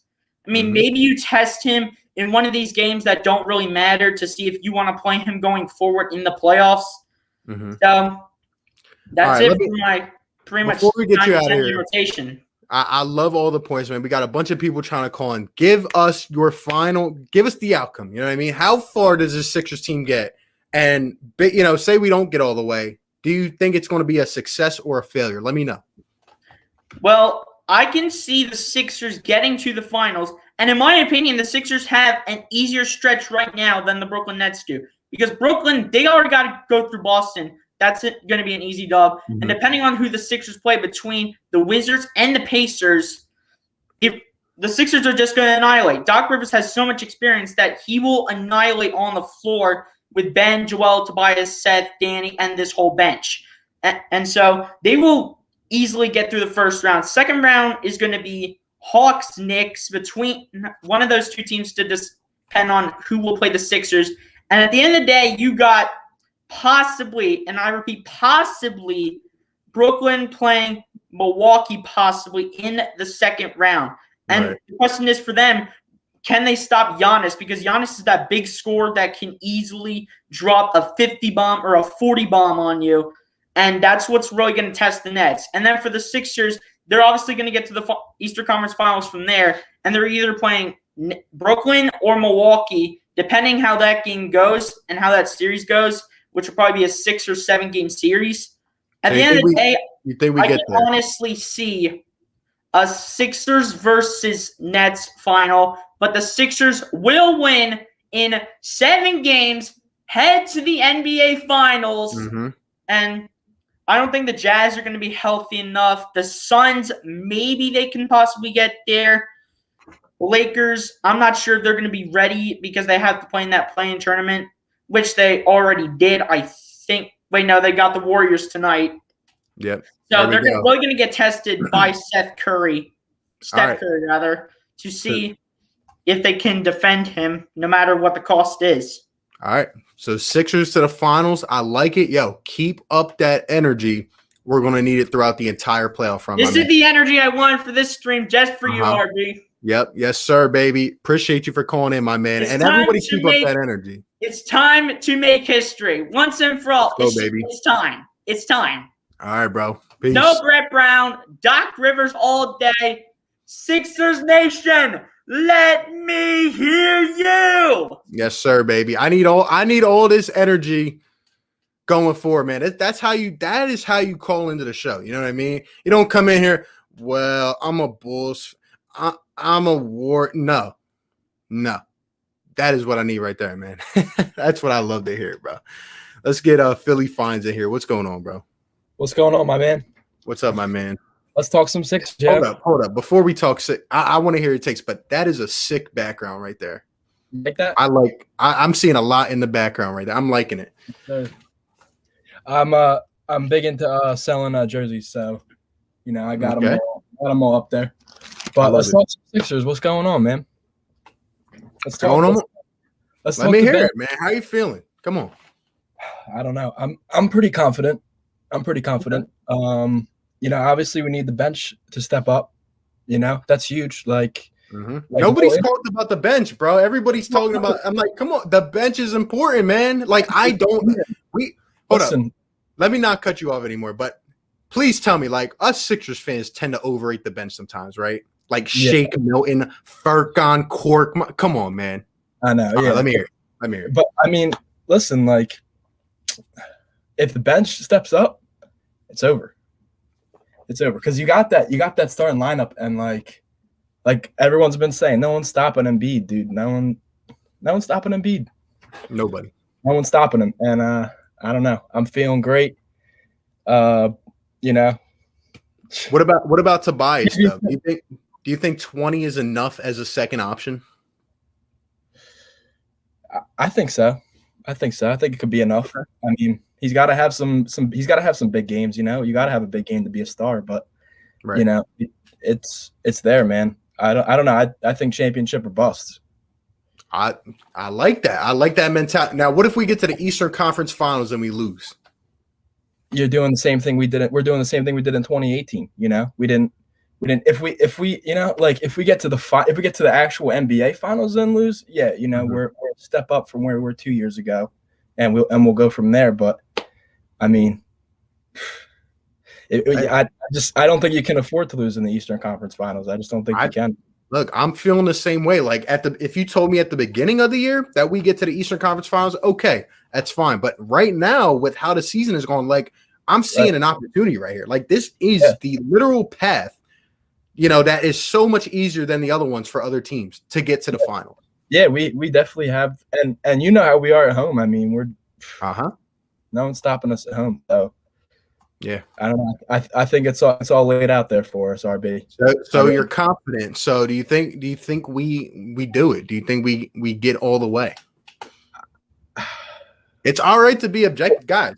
I want to say yeah, but I don't know. The Eastern Conference Final is going to be tough, and of course the NBA Final is going to be tough. So yeah, I agree with you, bro. Yeah, I don't know. We'll see. Yeah, appreciate you calling in though, and nice background, man. Yeah, thank you for having me on the show. Look me up on Instagram, Philly Finds, if you need any new clothes. So I got you, bro. No doubt. Appreciate you, man. All right. Peace. All right, we're going right to the next one. See if we can get all these callers in. Big Play Slay. What up, man? What up, man? How you doing, RB? What's up, bro? Man, I'm chilling. Even though I'm not a Sixers fan, I'm gonna show some love to Philly, and I got some strong confidence in the Sixers this year. Okay. What kind of confidence we talking about, though? NBA Finals or bust. Ooh. So you think we get to the NBA Final? For sure. I think you guys have great offense and defense, and your system for like coaching is very adjustable, and like. The fans are amazing. Like, let's be honest, the fans, they have their own place right now. But like, I think you guys, let's be honest, in the East, other than Milwaukee and the Nets, who can beat you guys? No one. I agree. Yeah, so, I think you guys are one of those teams like where you can win it all, but like you guys can be like this Sixers team from like 2 years ago where you made it deep into the playoffs, but like you were still 1 or 2 pieces away from winning it all like something like that. So what do you mean? You think we still need another piece or we don't? I think you guys need some like perimeter like help for like shot making and stuff. Like pure like score for like Embiid to like possess with, like, you know how Giannis needs a score next to him to like dominate down in the low post. I feel like it's the same way with Joel. I feel like you need guys that can like create their own shot and like make a mismatch on the perimeter and just like dominate easily and like in doubt just be amazing. Okay, so you still think we need some, but you think we are going to the finals? Yes, absolutely. Okay, I respect it, man. Appreciate you calling in, bro. Thank you for having me. Lakers, Sixers, NBA Finals. I don't gotta say too much. Lakers get the dub tonight? For sure, definitely. I love it, man. Hey, we'll see what happens, bro. Appreciate you calling in, man. All right, next one. JG, what is good? What's up, RB? What's up, bro? So, I prefer to be more straightforward. So, come on, I want that. Give it to me. Yeah. So, I've been thinking that for a while. If we get to an Eastern Conference Finals against the Nets, who do you think that Ben Simmons should guard? James Harden or KD? You're asking me, or you're going to answer that? No, I'm asking you first. I can give my opinion later. Okay. If it's up to me, what I am doing is either one of two strategies, and I can't give you an answer yet, but I'm either putting Ben on KD, I'm putting George Hill on Kyrie, and probably Tobias on James Harden, or I'm bringing Matisse Thybulle into the starting lineup, and I'm putting Matisse on James Harden, and the same thing. Or if you want to keep the same starting lineup, I might just let KD have his. You know what I mean? I might throw a couple different people at KD, let Ben go and lock up James Harden, and then put George Hill on Kyrie. Yeah, I was thinking stuff like or that. Danny Green on Kyrie. Yeah. I think you're going to probably agree with me in this one, but our best chance of stopping Kyrie, because I feel like Kyrie's probably the most skillful player in the NBA right now, would be Tease, right? Right. But let's be realistic. Doc would probably start Danny Green, right? So I feel like Ben would be more impactful guarding James Harden because he's the guy who runs the show on Nets, right? He's Right. the actual playmaker in the team. Then if he guarded KD, Toby has been decent in defense this year, so I feel like that would be the best way of, let's say, splitting the defense against the Nets. But also another final question, because I haven't been really watching a lot the last games because I've been studying a bit. But I see Joel Embiid has been a bit how to say, like his production has been decreasing a bit. Are you worried about it? Because he's the main factor of this Philly team. I'm not worried about it. You know what I mean? Like Doc said it earlier today. Like we've been lacking focus a little bit, and that's normal. I mean, we're playing scrub teams. I think Joel's going to be just fine. I think the defense is going to wake up. Our team's going to be fine, and we're going to lock in against some of these better teams. You know what I mean? Yeah. Okay. Right. But that's just how I feel about it. But right, that's pretty much all for me. Thanks for having me, man. Hey, appreciate it, man. Peace. Yeah, love your channel. Thanks, man. Appreciate it. All right, let's get the next one in here. And guys, come on, man. Give me some energy. Give me some takes. You guys don't have to be scared when you come. I'm not saying the last caller or the one, like nothing. All I'm saying is come up on here, bring some energy, and back your takes. You know what I mean? Whether you love Joel, whether you hate him, whether you love Ben, whether you hate him, whether you love Tobias, give me some takes. You know what I mean? How far is this team really going to get? Can the Nets stop us? Can the Bucks stop us? Like, what does this team really need to do? I was just talking about this with one of the other callers. Is Shake Milton and Furk on court? Like, are these championship bench pieces? Is George Hill going to be George Hill that we wanted at the trade day? Come on, man. Give me some thoughts. Let's go. Eshan, what's going on, bro? What's up? What's up, bro? I know my little man right here is about to give me some energy. Let's go. Bro, I think we're gonna beat the Nets. Okay. And also Jimmy J should shush his mouth.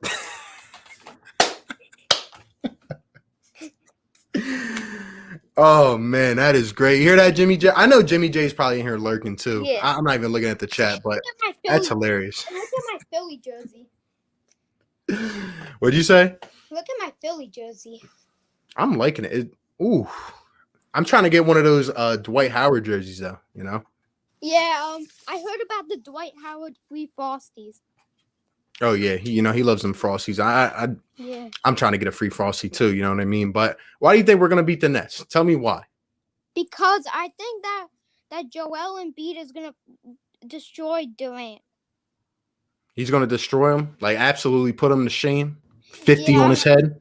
Yeah, I think he's gonna be a little bit. I think he's gonna slack a little bit. But Durant will score a few buckets. I think, but Embiid will probably score his normal 30 points.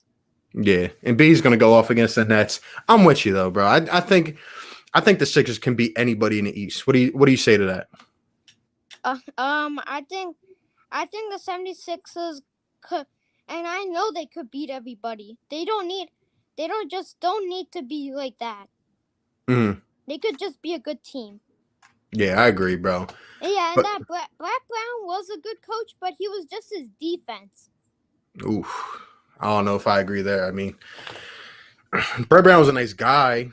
He was a cool dude, but when it came to coaching, it was like, now we're ready to take that next step. You know what I mean? But Doc's also had some issues too, so I hear you, bro. But I'm loving the Sixers' passion, man. Are you going to be rocking that jersey throughout the whole playoffs? Yeah, I'm going to be watching you the whole playoffs. Yes, sir, man. I appreciate it, bro. I appreciate it. And let me tell Jimmy J one more time. Tell him to shush. Jimmy J, you better shush. And I love that air horn. Yeah, I wish I could send off the air horn right now, but I'm gonna definitely do it for you on the next stream, bro. So be sure to tune in. Sixers to the finals, man. Thanks for calling in, buddy. Okay. You're adorable. Bye. Peace. All right, let's get some takes, man. Who we got in here? We got Jay. All right. What's up, bro? All right, let's hear it. Newly a Sixers fan. I became a Sixers fan after watching your channel. I was a Philly fan before the Eagles, but now I'm watching basketball and I like it a lot. I think Embiid's going to smash everybody when we make it to the finals. So I really like the way he likes to push down on people and like show that he's the bomb. You know what I'm saying? I really like the way he plays. Yeah, no, I've been watching your channel. I think the key, man, is our defense. We really have to have Matisse Thybulle out there, and we're gonna have to have Tobias Harris playing some solid D as well as putting out some buckets. Yeah, but I think nobody's gonna really be able to take us, honestly. I mean, I like the so. Let me ask you about Matisse. You think Matisse is going to get run? Do you think his lack of maybe shooting is going to keep him? You know, he can still stay on the floor. What do you think? I mean, I think he has to just for his defense. Period. I mean, if he can throw down some shots, that's what we need. But I mean, we just need his defense, especially if we go against the Nets. Like we're gonna need that. Yeah, I think Matisse is one of the best young defenders I've ever seen. Like the kid is absolutely insane. He sees plays before they happen. And I think he's going to be huge against the Bucks, against the Nets, like against one of them teams. But I hope Doc plays him. You know what I mean? I don't want to see 5 minutes of Matisse and then he's out. So, yeah, no, I agree, man. I hope we don't see the Bucks. I mean, I'm honestly scared if we see the Bucks. Right. Don't want them, but I mean, I think we take it, bro. Then we go to the finals and we finally get it. I love it, man. Hey, appreciate it, bro. Let's hope we get there. I really get there. Appreciate you calling in, bro. Yeah, no problem. Oh, hey, I got one more question for you. What do you think about Ben Simmons? You think he's actually going to show up? You think he's going to shoot any shots? You think he's going to put up any buckets? Well, that's why the people are calling in. Like I'm waiting for someone to address the elephant in the room. You know what I mean? It's like literally you're like we're talking about bouncing over. Like I've been waiting for someone to talk about Ben Simmons. So take the NBA and like I see this guy and I'm like, what is he doing out there? Like he doesn't shoot shots. I'm like, is he an NBA first round? What are you talking about? I don't even know. Like I barely watched NBA. I just started kind of watching, getting into it, and I'm like, I already tell this dude is like a joke. This dude is a #1 overall pick. He's a max contract player. Like if I gave you $180 million, would you shoot a basketball? Yeah, I'd shoot one, right? Look, I love that. Flex on me if I'm shooting it because I'm getting paid to shoot it. Yeah, right. See, here's my thing. You just started watching the Sixers. You're frustrated, right? I've been doing this stuff for 5 years watching Ben Simmons, and I just want him to shoot the ball. Ben, you're gonna help our offense out, Ben. We love the defense. We love the facilitating, right? But come on, Ben. Yeah. But to answer your question, bro, I don't think he's going to shoot in the playoffs. I was dumbfounded last year. I made a whole video. I was like going crazy in my room because he posted a YouTube video in a private gym in LA taking jump shots. And I'm like, yes, 4 months off. Ben's coming back. He's about to start shooting in the playoffs. He's going to shoot in the bubble. No fans around. And then he got hurt. You know what I mean? And then we see it once in a while, but all right. I don't think Ben's a joke, but no, it's not a joke. No, I do appreciate his heavy defense. I'm just saying, that guy knows how to play some defense, and we're gonna need that. But we also need more than just running in the hole and then passing the ball out. I agree. And I know you're new, but a couple series in the playoffs before, his lack of offense has hurt this team. So. Yeah, I hope it happens, man. Hey, man, I like your show a lot, dude. Thanks for tuning in, bro. Appreciate you, man. Have a good one. Alrighty. Got people tuning in. If finally someone talks about Ben Simmons, it's like, come on, man. What, you guys scared? Come on. Talk about Ben. Talk about Joe. Talk about Tobias. We're here for anything. We respect everybody's opinion. So let's see. Ayo, it's Daquan. What's going on? You're muted, buddy.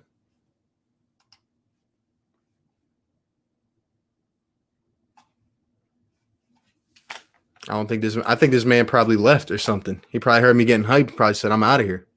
All right. He leaves by himself.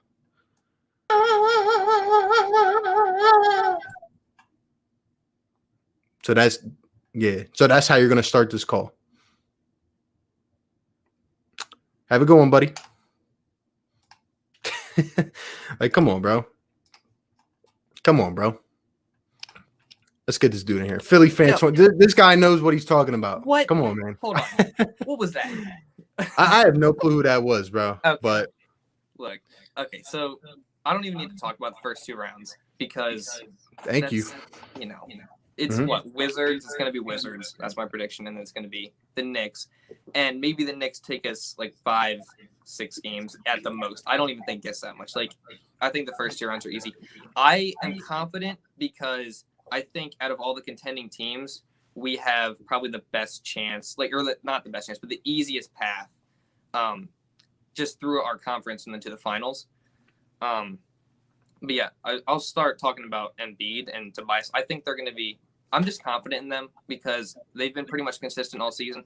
And like the last 10 games, we've played nobody really except for one team, and you could tell in that game, like the intensity was not there. We were not going out giving 100% effort in that game. Like you could just tell, like the ball was not moving in that game. I feel like we haven't for like 2 weeks, to be honest. Yeah, it's been weird because like this regular season just been so.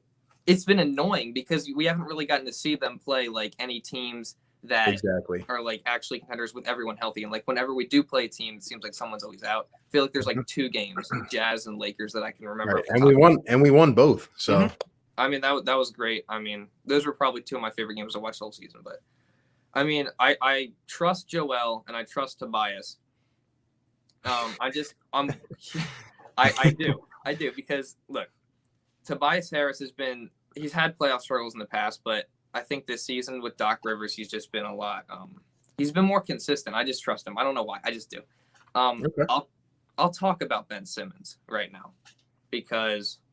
Okay. Wait. So before we talk about that, so when you say you trust Tobias, like what does that mean? I trust him to just come up big and make big plays in the playoffs. I don't know why. I feel like I'm super optimistic, like with everything. I do this with the Eagles too. Don't let people out there that we're number one. Don't let people out there that say we have no chance. Like they don't know what they're talking about. Okay, I completely agree with you. Like any team that is a top seed in a conference that has been playing good ball all year against healthy teams has a chance. Okay, so don't listen to those people. You have every right to be optimistic. Oh yeah, I'm just saying. Like I'm completely optimistic in that specific thing. Exactly. Just because of what I've seen all season.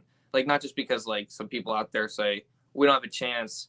And like the Sixers are they're pretenders, whatever people say. Because like there's no one really giving us a shot, to be honest. Like I have not seen anything because I go through ESPN just because I love watching sports and stuff about that. So I go through that, not saying anything about us, but I'm just confident that Ben Simmons is the X factor to me because he's not going to shoot. He's just not going to. Right, I agree. I completely don't expect that, and it's sad that we have to like get to this point where we're just accepting that he's not going to. Just shoot the ball. It's not that hard to do. Right. But, so you think what do you think Ben's going to give us though then if in the playoffs? Give it like 17, 8, and 8, that is fine. I think that there's ways you can use him without him shooting the ball. As much as it's hard to envision that, I think there is ways you can use him to still make him effective without shooting the ball. But that's up to Doc Rivers and how he handles it. So we'll see about that. I just need him to be more aggressive than he has been for like the past month of the season or however long it's been. It just seems like he's not. There's like there's flashes like against the Pacers. I think he had like I don't know. He was just more aggressive in that game. But yeah, it definitely comes in quarters and goes. You know what I mean? But so you're overly optimistic. And again, Philly Fan 21 right here is a great content creator. He made a great hype video. I watched it, by the way. Almost cried. I was like, my gosh. It's like started giving me chills and stuff. But man. You're overly optimistic. So how do you envision these playoffs going? You say we have an easy road to the Eastern Conference round Final. 1 and 2, and then I think round 3 Eastern Conference Finals, whether that's Milwaukee or Brooklyn, that's going to be the hardest series in my opinion. Like if we get out of the East, I think we match up with every team in the West pretty well. I agree with that. And I think if we get out of the East, we're just going to win the whole thing.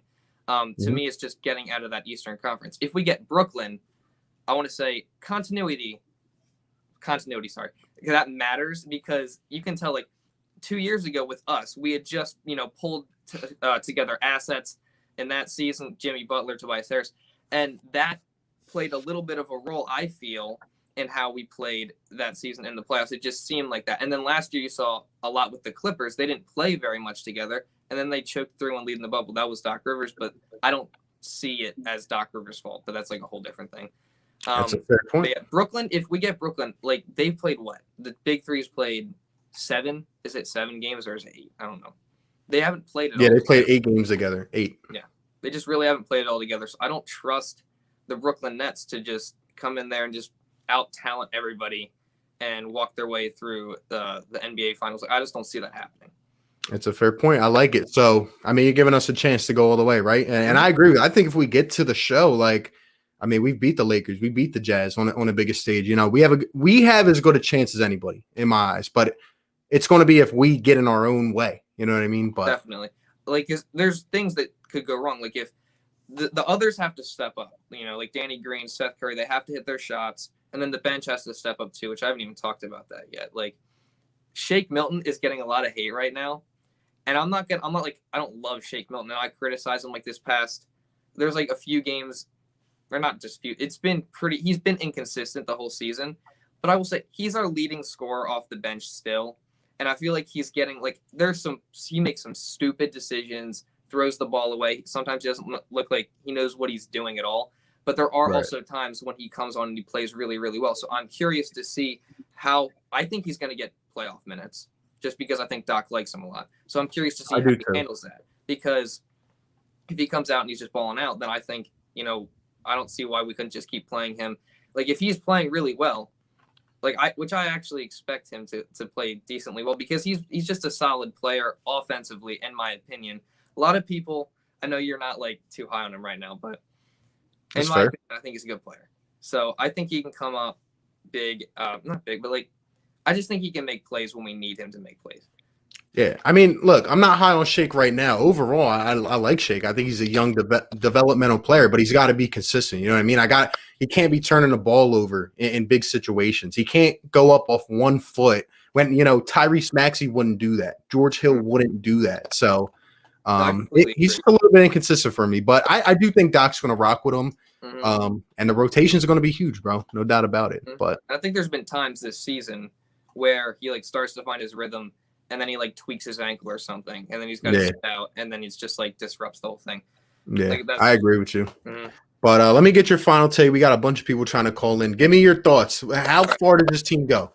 I think they can win it all, but I think it depends on a lot of different factors. Players stepping up. Ben Simmons is the X factor, in my opinion, and Doc Rivers has to make adjustments. One more thing I do want to say. I think us getting 50% capacity and then 100% eventually, fans in the Wells Fargo Center, is going to be a big deal because teams haven't played in front of that many fans in over a year. And people can beat us when we were at home anyway to begin with. So I just think that's going to be a big advantage for us. Yeah. I mean, like I've been saying, the playoffs run through Philadelphia. So they got to come to our building in the biggest games. So, we'll see what happens, man. But again, go sub him up right now. Great content creator. Go watch his hype video, man. And appreciate you calling in, bro. I appreciate it, RB. Thank you. Peace, bro. All right, we got a bunch of people, man. Again, the link is in the chat. Hit the link. Give me some thoughts, man. Playoff rotation. Talk about whatever you want, honestly. Come on. We got Wesley Stone in here. What's going on, Wesley? RB. I don't know if you recognize me, but I recognize you, bro. Look, we're up here. We're here to talk, man, and debate. It's all respect and love at the end of the day, man. I agree. I just wanted to say, look, I know we don't agree on Ben Simmons. I know that most people probably don't agree with me on Ben Simmons. And before you keep going, again, I'm like, more people like Wesley should call in. I am here to talk about whatever. Yeah. And it's good. It's good to agree to disagree. You know what I mean? But go ahead. I agree. All right. So, but let me set the record straight. All right. I know in my heart, right, that Ben Simmons has stuff that he needs to figure out. And he does need to show up now more than ever, right? We can give him slack in the regular season, but now it's show up time, right? If you don't show up now, I'm all for having him be traded. All right. That won't make me not a Sixers fan. That won't make me not a Ben Simmons fan, right? But now it's time to show up. And that's for everyone, right? That's for the others. But especially for our big three, because we do have a big three. Now, I don't think people have talked about this enough, but there's only one team in the East that I'm actually worried about seeing, and that's the Heat. I think we match up very well against the Nets defensively, and I don't think they match up very well against us defensively. I think we have that series. I think it's a long series just because of the talent. And I agree with a few callers ago said, put Ben on Harden because he's the maestro of the organization. And if you can disrupt his flow and let Tobias guard KD is going to get 40. But Harden is what makes everyone else, the Joe Harrises, the Jeff Greens, the DeAndre Jordans, get their numbers. And we don't want that. All right? I'd rather KD have a great fucking series and then get bounced in 5 games or 6 games than just let James Harden run amok. And but yeah, that's my thought. I don't know what it is about the Sixers versus the Heat, but for some reason we don't look like a team when we fight the Heat. And it's embarrassing because this happens every year with the Heat, where especially since they got Jimmy. He just comes in nonchalant 5th seed, and then they just run rampant across the East. And this happened to Milwaukee, and unfortunately, we have similar issues that Milwaukee did last season, which is limited guard play, and we rely on a big to score most of our points. And so that is going to be an issue, and that's really the only series, if we do end up playing the Heat at some point, that I see there being an issue. I can see that issue. I could see it, and I'll tell you why. It's because of Jimmy Butler, man. I mean, he just has the dog in him. You know what I mean? And that whole team does. That's how they're coached.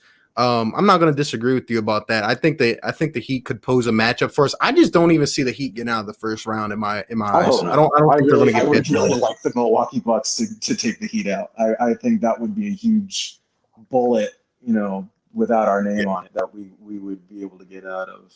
Yeah, And I think the Bucks are going to take them down, but we got to talk about Ben Simmons because I mean, you talked about him. You just came and openly said, like, if he doesn't perform, if there's things that we can give slack on, and I agree with that. But if he doesn't step up, he's got to be traded. That's what you said. So I got to ask you, and let us know in the chat, man. Feel free to call and give us your thoughts. Mm-hmm. What is production? What are you looking for from Ben in this playoffs? Like, are you going to be satisfied with 8-8? Or are you looking for 18-8-8? Like, let me know. Yeah.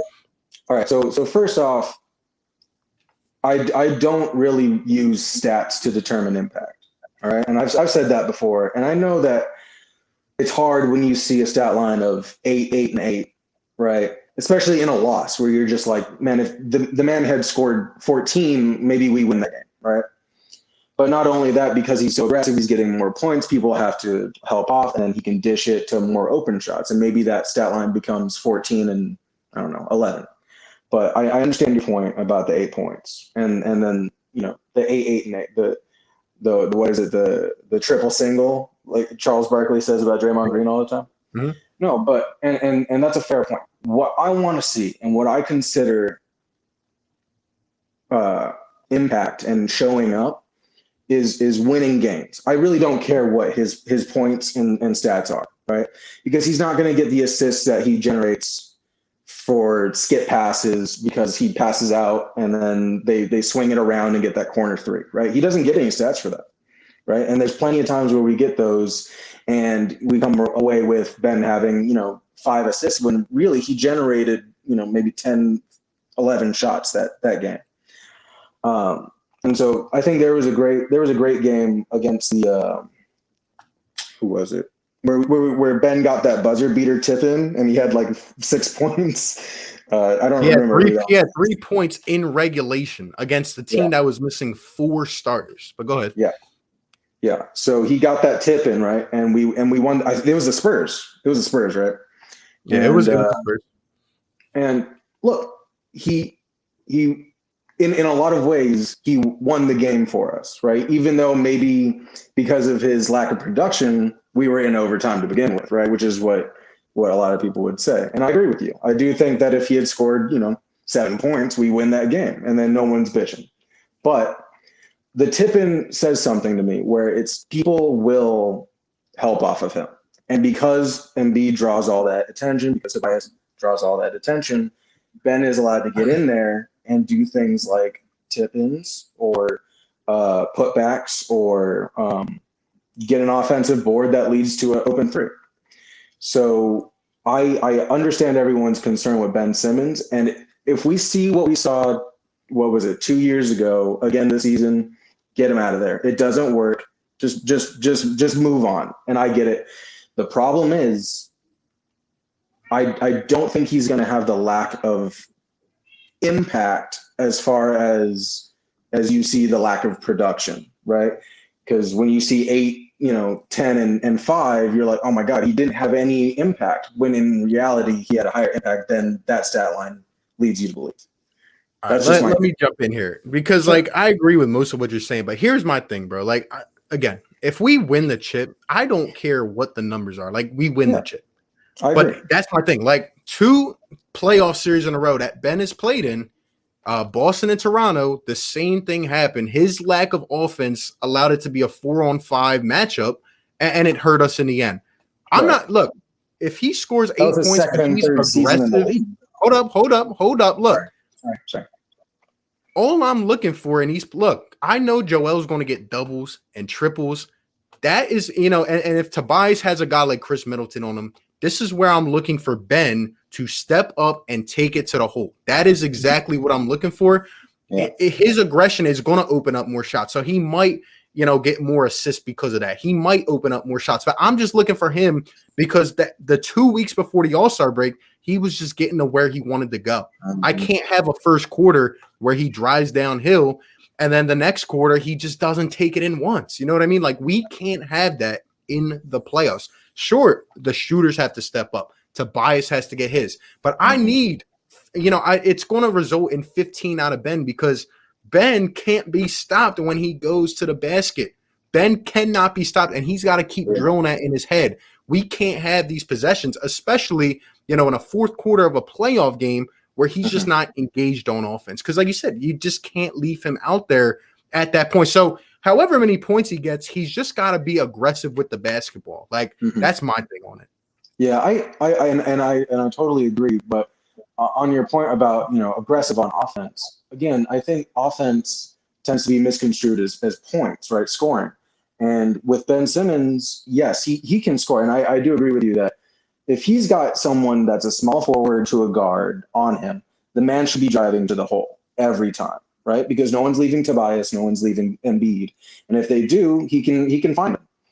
But the problem stems from, I think it's the system, and then you also have to bring in Morey, right? Morey's very heavy on the three-point shooting. And I think that's why Ben Simmons is only getting 6 to 10 shots a game because of this huge pull towards the three-point line, which is, you have Ben Simmons who generates more three-point looks than any other player in the league since he was drafted. That's where you're going to go. But why is he generating those shots? It's because he doesn't shoot himself. Because he clashes the defense.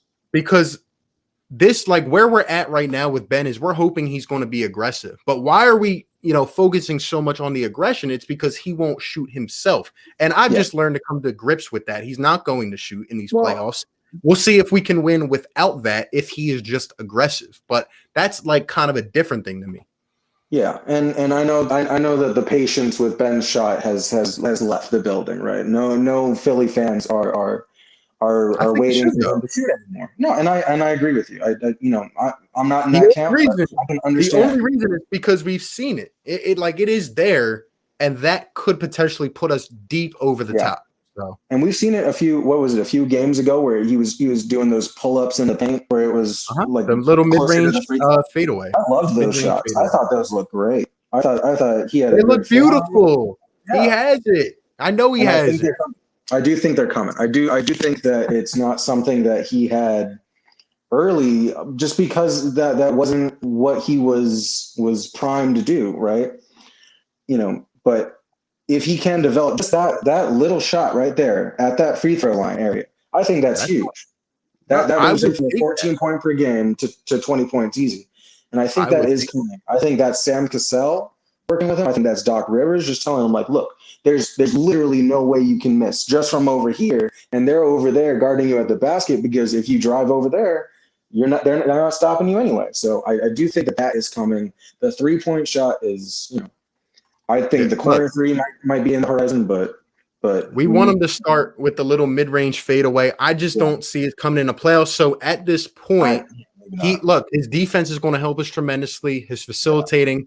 I'm just looking at the crucial situations. You got to be aggressive. Just stay aggressive. But that's at least we've come to some grips on our conversation about that. But look, we got a bunch of callers coming in. I appreciate you calling in, man. No problem. We don't always agree, but That's part of being a fan of the team. You know I'm what I looking mean? forward to But the playoffs, though, keep it man. respectful. I'm looking forward to watching the calls. Right? So yeah, no doubt, bro. All right, man. Appreciate your takes. Peace. I appreciate people coming in and giving their takes, man. Even if we don't agree, that's part of this, man. We're going to go for like 10, 15 more minutes. So we're going to try to get these calls in a little bit quick. If you already called in and you're still in the studio, just exit so more people can get in. There's a bunch of people trying to join in. Let's get my man Charlie in here. What's up, bro? What's up, RB? What's up, bro? Not much. So I pretty much agree with like most of the callers were saying about Ben. Pretty much he just gotta be aggressive. Like me, I would like to see him have a jump shot, but like I don't think he's not gonna bring that into the playoffs at this point. He's not. So as long as he's aggressive, I feel like we'll be fine, because most of the time people that's on him, like, they're smaller dudes, so it's like he should just take it like they can't guard him, so it's like he should be doing that like most of the time. So, and for real, like if he played like how he did against, what was that, Utah, he scored 42. If he played like that, I mean, I feel like I wouldn't have like any. I feel like we could go real far, and at this point, I still feel like we go far now. Like I feel like if we make it to the finals, I feel like we winning the whole thing at this point. I feel like we'll win the whole thing. I do too. And in terms of Ben, like I'm not even asking for that 42 performance. I'm asking for 15 to 20. Like it is not that hard with where you're at. You, like you just said, you oversize, and that's another thing. Like you have these guys who are 6'5" on you. Come on, you're going to have to take that in the playoffs, because if not, the pressure is going to be too heavy on Joel. He's not going to be able to carry if the shots aren't going in from Danny and Seth. That's where Ben has to step up. So I agree, bro. Right, like even like you said, even a cool 15 points, like, and being aggressive, like that works. That'll work. Let's and me, you, and everyone in here, man. As Sixers fans, we all have to come to grips on this as we go through the playoffs. We have to be, it's not too much to ask Ben Simmons at least 15 points. 15. The dude can literally, without a jump shot, the dude can literally get by anybody. Right. I mean, come on, man. Right. And like now he getting to the line more because he's being more aggressive. So if he do that, like I feel like we'll be straight if he do that. He's got to get to the line. He's got to knock down his free throws too. That's going to be huge, Yeah. Well, that's my take on it. That's my take. Hey, appreciate you calling in, bro. I love it, man. Thanks for addressing Ben, man. We got 2 callers in a row, man. Not afraid to talk about it, but let's hope the Sixers team can go far, man. All right. Thanks for calling in, bro. No problem. Peace. All right, let's get some of these in here. Alex, what's going on?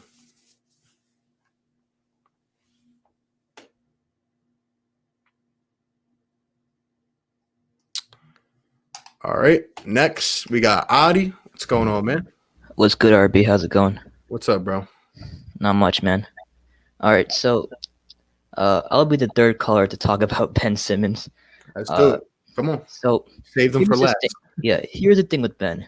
He doesn't have the natural dog in him like other players do. Like in that Brooklyn series, like 2 years ago, right? He dropped 34 when Jared Dudley was like, oh, he's a below average player in the half court. And before the All-Star break, there is a reason why he was putting up such good numbers. It's because Tyler Johnson slapped him in the head and called him like trash or whatever. And then he started stepping up. So like he doesn't have that natural dog in him. So I don't know. Someone needs to like break his like Xbox controller or something for him to get like pissed off, for him to like play better. So that's my take. I mean, I agree with you, bro. I don't know what it is, man. I haven't been able to figure it out completely. There's all these different things. Like, does he like basketball? It like if you can't get up for it on a team that is championship bound, you know what I mean? Like, if you can't get up for those games, like, what are you going to get up for? That's right. Yeah. He just. So what version of Ben do you think we're going to get in the playoffs, though?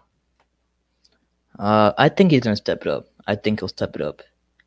What does step it up mean, though? Probably like being aggressive and like getting 20 points. Probably that version. I hope. But We get that. We're going to the finals, bro. Exactly. So yeah, that's pretty much what I have to say. Hey, I love it, bro. Appreciate you for tuning in, man, all the time. Yeah. All right, bro. Have a good one. Peace. You as well. Let's see. I'm not even gonna say your name, but go ahead.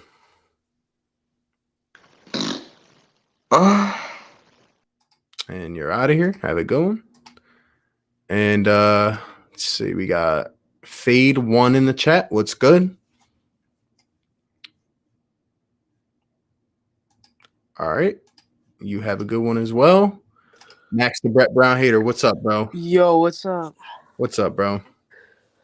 It's gonna be a 4 in a row about Ben Simmons, but I just Hey, let's keep it going, man. When nobody wanted to talk about him until the end of the stream. We've been going for 2 hours. Nobody wants to talk about Ben. That's like covering the Warriors, going 2 hours. You don't talk about Steph Curry. You know what I mean? Come on, man. Give me something good. I'm not gonna be biased about Ben Simmons because no bias here at all, bro. Give us your honest opinions. That's what we do here. Let's go. he sucks. It's just he's not good in the playoffs. I think that I think that we could like surround him around shooters like Giannis, but I don't think him and Embiid work on the same team. It's kind of like having Embiid and Giannis on the same team, you know? Fair. So I said that last year, and nothing really has changed besides us getting Doc and making small moves. Like that's not getting Seth Curry wasn't a small move at all. But I don't know. I just don't think this team is meant for a championship run. But I'm not gonna lie. Okay, so how far do you think we do get?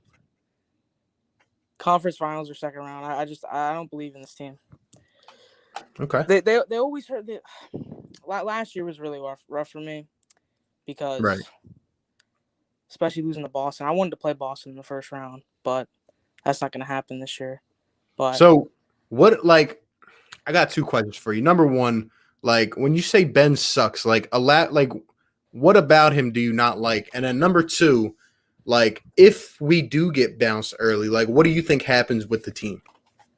I think that Doc would get fired. Ooh. And I personally would trade Ben Simmons and maybe move around like a couple of our other like pieces in the offseason. Whoa, hold on. You think Doc gets fired if we lose after his first year? Doc chokes. He choked with the Clippers. Like he got lucky with the Celtics. The Celtics team was insane. Was it like 2008? I have a hard time believing Doc's going to get fired though after 1 year, even if we did get bounced early. Fans might want him to be fired, kind of like Brett Brown after. I mean, if he was to lose in the first year, round, if he lost in the first round, then you know I'm looking at him like I'm pissed off. Yeah. But I see everyone saying that the Wizards or even the Pacers, we just sweep them. Like they're not bad teams. Russell Westbrook's a stud. I think we sweep them, bro. I don't think they can hang with Joel. On us. No. Beal put 60 on us and they still lost. Yeah, because they're not a defensive team. I know. Well, I think it comes down to defense for sure. With the whole entire playoff run. If we can play good, where do you view our defense though? What? Where do you view like our defense though, like as a team? It's solid. I mean, we're a pretty solid perimeter team. We have Matisse Thybulle, who is Zach LaVine's father. We got Ben Simmons, who I think is one of the best perimeter defenders in the league, and he's pretty good inside the paint. And Embiid's solid too. I think Embiid's our best defender on the team. Not this season, but in general, I think he's one of the best interior defenders in the league. But other than that, I mean, Danny Green's solid, but we saw what happened last year with the Lakers. He was. It's a fair point. So what do you think happens if this team loses? Like, do you think we go ahead and make a move or, first year of the new regime? I think they should have made a move at deadline to get Lowry because I feel like we need that veteran presence that has been there and accomplished the most in, a season, winning the NBA Finals. I mean, I know Kawhi Leonard, it's on that team. Interesting. And I see people coming at you in the chat. Look, chat, this guy's been here on my channel for a while. He's a great channel member, and we all got our own opinions. You know what I mean? This is just his thoughts. He doesn't think I'm just not going to be biased. Like I'm biased towards, the Eagles. I'm not a Phillies fan, I'm a Braves fan. I'm biased towards them. I'm biased towards the Flyers all the time. I'm just You're a not gonna be biased. Wait, all the time. how'd you become a Braves fan though? Real My quick. first ever baseball game when I was like younger. Was at a Braves game, but they didn't have anyone. I like Ronald Acuna Jr. He's my favorite player. Interesting. I got you. But hey, man, I respect the take. You know what I mean? We'll see what happens. I'm sure you'll be. I hope tuned in. I'm wrong because I really do because my parents have had season tickets for a while and I would love to see a championship here. You going to any games? Yeah, I'm going to game 1 and game 5 in the first round. Nice. Have fun, bro. Let me know how it goes. Definitely. I will. Thanks for having me on the show. All right, bro. Thanks for coming in, man. Peace. All right. Hold up. We're gonna end it off with like a couple more calls. Let me this out of here. All right, we got Charlie. What's up, bro? Yo, hello. Hey, I've actually been waiting here for like 40 minutes. So glad that you were able to squeeze me in. Sorry, bro. There's just a lot of people trying to get in. No worries. I understand. But I think that this is our year because they've definitely had some really bad years, like the early 2010. The process. Yeah, the trust process. I think that like they finally figured it out. Doc Rivers has just been a great coach. I think that he's a big part of their success. And I also think Darrell Morey. Yeah, Daryl Morey. I always get them confused, but I think he made some great moves this offseason. Seth Curry's been great. Danny Green, he could definitely hit some big shots like in the playoffs. Yeah, no doubt. And then I also think Dwight Howard. Early in the season, I was like, I didn't really have an opinion of how I liked it, like if I liked the signing or not. But I think down the road, like in the season, he's been playing like really well.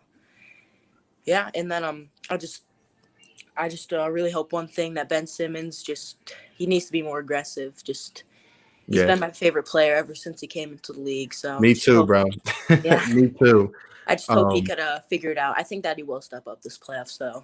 Yeah, I definitely hope so. I like how you brought up Dwight too, because nobody's talked about Dwight, but this man's gonna have to stay out of foul trouble. You know what I mean? He's gonna have to watch his mouth a little bit because I didn't know how to feel about Dwight either. And then, as we got down the stretch here, like him and Danny, like they've really fit into their roles. And I think having them vets, especially that went on a championship run last year, I think it's huge, Yeah. And then also, if Embiid doesn't win MVP, he's going to win Finals MVP. Mm-hmm. And I think Simmons is a defensive player of the year. And then Matisse Thybulle, I think he could definitely make all NBA defensive team. So yeah, no doubt. I think one of them will win the award. I don't know about Embiid because I think he missed too many games. That's what I was But go ahead. Let them try to leave him off the first team NBA. You know what I mean? I mean, he's going to come out here with a vengeance. There was like a little video clip of him. He looks like he's about to go off in these playoffs. I can't wait. This is what we've been waiting for. Like you said, the process days. So yeah, he's definitely been waiting for this moment to be first in the East. And I also think that the first 2 rounds, like they're going to be sweeps. Like I think it's going to be Washington. Beal could drop 60 and they'll still lose. And then also Westbrook, I don't think he's consistent. And then also either the Knicks or the Hawks. I mean, I think we get it done. No doubt about it. But yeah, appreciate you calling in, man. I like the confidence. Yep. All right. Keep it Thank up. you for having me. All right, bro. Peace.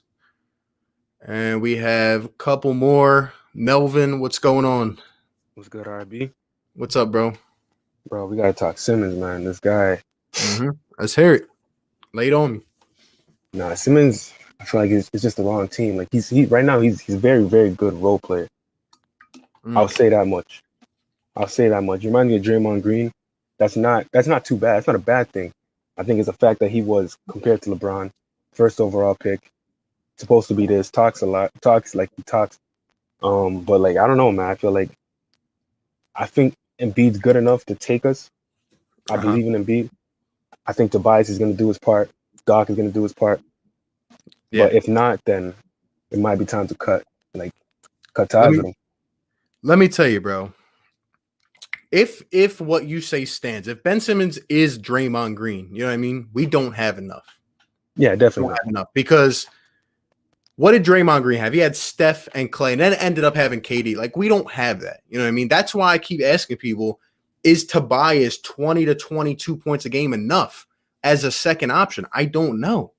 Yeah, I'm scared to be. I'm really scared of like the Knicks. I think defensively to get problems, but I think we'll be able to handle that. But after that, like you're saying, like Draymond had Curry and Clay. If they fit him, because he couldn't shoot. Those guys are shooters. Simmons has Embiid and Harris. Not really those kind of outside players. They're all post players. You know, I think someone else said it earlier. We need someone that could just off the dribble pull up at the end, a point guard, something like that. That's all we're missing. But I do think we have a chance. Yeah, I mean, if we can't, I don't want to have Ben be a role player in these plays. I want him to step up. I want him to give us 15, 20 a game. I want him to go off, be aggressive. You know what I mean? So I just don't know how it's going to go. Yeah, someone has to like fight him or something. I think that's the only way we get that aggressiveness out of him. Someone has to start a fight with him. Yeah, someone needs to, try to get in his face a little bit, But yeah. We'll see. But yeah, I think we got a chance, man. Finals, conference finals. Yeah, we're going to be there, man, for sure. I love it. I like the confidence, bro. Yeah, man. Keep doing your thing, bro. Man. Yep. Yeah, appreciate it, man. And we'll get a couple more in here. Shout out to my man Marky coming in with a $3 donation. Thank you, bro. Says, how often you doing these streams? Not often, bro. We just did call in. We did one at the trade deadline. We did one now. But yeah, man, if you're a channel member, so you can go to the community post real quick and come in here and talk your stuff. It was pretty much channel members. Then we opened it up, but we're about to be off here in like 5 to 10 minutes. So if you want to come in real quick, talk your stuff, hit the community post, hit the link and come in here. But I don't know if we're going to be doing this like throughout the playoffs and stuff, but I'm just asking people for their thoughts, So let's get Sam in here. What's up, Sam? Yo, what's up, man? What's up? I just want to add real quick. I've been a Sixers fan for a while now. This is the best I felt in like years, Okay. My favorite player, I think Tobias Harris has to be that game changer. Mhm. He's been very clutch in like key moments of the game this year. Yeah. And I think with Ben not being there, like scoring wise where we would want him to be, I think Tobias needs to be that guy with like 20 to 25 points per game in the playoffs. You said 20 to 25? Yeah. And do you think that's enough as a second option? I think it can be if Joel is dropping like, let's just say 30 to 35. Okay. That's fair. I don't think Joel could, like, he can't go out there and drop 40 every single night. We need someone else. Exactly. And I think a lot of that also is Danny Green and Seth Curry too. Exactly. And that's what I'm saying. We don't know what we're going to get from them, but if we can get 3 or 4 good Danny Green games, then maybe that changes the series, Yeah, 100%. And like second unit too with guys like Shake Milton, who's been very inconsistent this year. We need him to step up too. Yeah. Obviously George Hill is huge, but yeah, I really like that addition. But I think we need more scoring, a little bit more out of Ben. I think Ben has the potential to drop 20 every night if he wants to. He's got the potential to drop 30, bro, without a jump shot. That's what I mean. But obviously his defense is huge. Matisse on the defensive end too. Mm-hmm. I think this team has what it takes. It's just, do they show up? And that. Yeah, exactly. It's we're the team that either holds us back or pushes us forward. So yeah, I honestly I think if we lose to ourselves. Yep, 100% agree. Yeah, like towards the end of the year, like right now, it's been a little concerning with teams like the Spurs. Like some of the close games that really shouldn't be close. Yeah, I hear you. It definitely does get concerning, but at the same time, then I'm like, these guys have been not focused for a month, like yeah, 100%. It's been hard the whole season. And that's why I want to see this team in a full series against good competition. But yeah, definitely. Yeah, I think Dwight too, coming off that bench. I think he needs to be. All he has to do is just play well on the defensive end. That's all I ask of him. Do his thing, get rebounds. Like, I mean, he's, in my opinion, like top 3 rebounder in the league. That's what he's doing. I mean, like, I mean, as a backup, no doubt. I think he's really great off the bench for Joel, but I do too. But he's going to have to keep his cool as well. So that's the thing. But second unit needs to be there. I think it's them who's been a little bit concerning. I agree. I agree. We'll see what bench version we get, but yeah, 100%. It'll be interesting. But all right, bro, I appreciate really you like calling this in, team. man. Yeah. Thank So you. you think we can go all the way? I do. I really do. I like it. I'm there with you if we get the version that we've seen in certain games this year, Yep. Yeah. All right, bro. Appreciate you calling in, man. All right. Thank you, man. Peace. And we got one more. We'll finish it off with Ryan. What's going on, man? Hello. Yo, what's good? I'm a Wizards fan, but I can talk about the Sixers with you. Okay. Let's hear it. What do you think? Like, I know Thibault, he's a really good defender. So, He is. What do you think about him? I love the kid, really. I mean, he's going to be one of the best. He might be one of the best 3-and-D players in the league one day. Like, maybe the best, honestly. He's insane. So. Yeah, well, I think like he's as a Wizards fan, I think we're gonna beat the Pacers, but I still think you're gonna beat us. Like, I respect it. Yeah, but like how many games though? I think it's gonna be 6 games, because I think you're gonna win like most of the like all the games at home, and we might win like 1 or 2 at home, because like the Sixers, they're really good at home. And I think the Wizards, they've done really well like later in the year, but like I still think Sixers are better. Yeah, it'll be a good series, but I don't know. I feel like with Bradley Beal being injured, and then with Westbrook being, I don't know what's up with him, but who knows, man.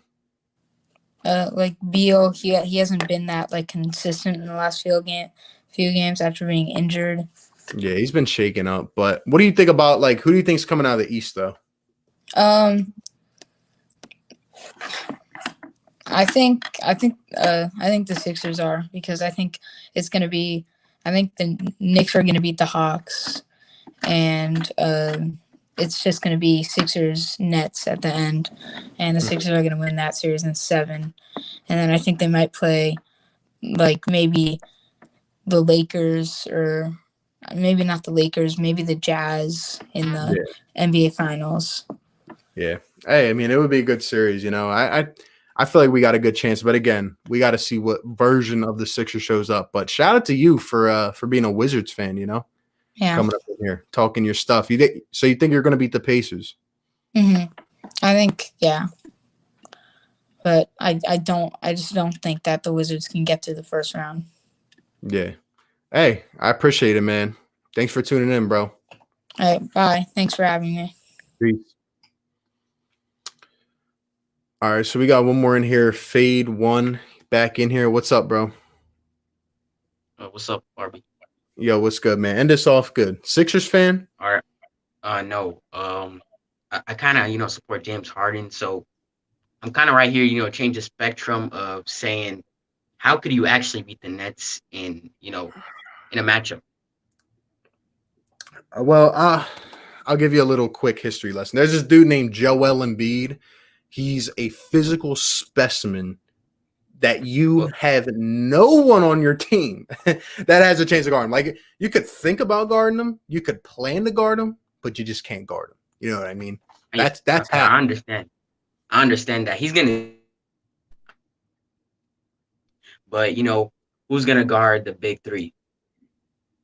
Who's gonna guard the big 3? They're gonna, because they could all get 30 on a nightly basis. Hold on. They can all get 30? Not at the same time, but they could all get 30 on whoever you get the matchup on. Okay, that's fair. I understand. Ben Simmons is a great defender. Matisse Let Thybulle Kyrie drop 37. Say it again. He let Kyrie drop 37. Okay, and he clamped the heck out of James Harden. So let's continue. I think James Harden is not here to drop 50. He's here to, play make. I don't care what he's here for. Ben Simmons can clamp either of them, to be honest. Like, we can't just go off one game. You know what I mean? But I'm not denying that they're great scorers. I agree with that. but I also agree with the fact that they have personalities. I've seen all of them implode a team before. I'm not saying the Nets aren't going to get to the Eastern Conference Finals. I'm not even going to say they're not going to beat us, but I'm looking at the complete team. I'm looking at how much they've played together, and they've played 8 games together. You know, life isn't 2K where you put everybody in NBA Finals and there's no chemistry. You know what I mean? And you can just win anything based off talent. But to answer your first question, Ben Simmons, Matisse Thybulle, Tobias Harris has stepped up as a defender this year. I'm looking to contain 2 out of 3. You know what I mean? Let one of them go off. But I'm looking to clamp up 2 of them. I think the series is probably going to go 7 games. But, I mean, I don't know. Okay, so let me ask you this. How do you guys stop Joel Embiid?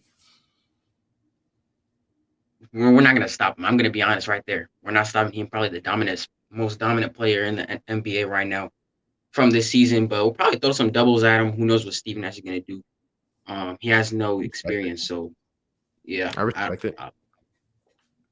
I just think there's a lot of ifs when it comes to Brooklyn as well, you know, in addition to the Sixers. Yeah. Like, are they going to be focused, you know?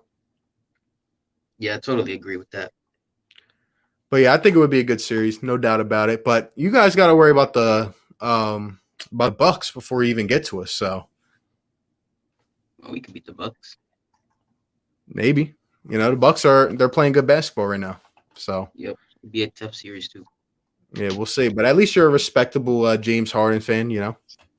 You could say you were a Houston fan, but you're not a Houston fan anymore. You're a James Harden fan, yeah. I get it. You know what I mean? All right, bro. Thanks for calling in, man. We'll see what happens. Peace. Woo! Almost 2.5 hours, man. 100 is still in the chat. Like and subscribe, man. Appreciate you guys. Everyone that called in brought some good insight. It's going to be interesting playoffs, man. It's going to be interesting. Again, we will be live tomorrow. Pacers and Wizards, 8 p.m. Come tune in, hang out, do all that good stuff. And then on Friday, we'll have a series preview and breakdown. And I don't know what we're going to do on Saturday. But shout out to everybody in the chat, man. Great Fire Take members, all the mods. Shout out to everyone. Great stream. And I'm getting ready to go watch these playing games. So you guys all have a great night. Thank you to all who tuned in. And, you know, we'll keep on rocking out. So appreciate everyone. Y'all have a good one. Catch you on the next one. Peace.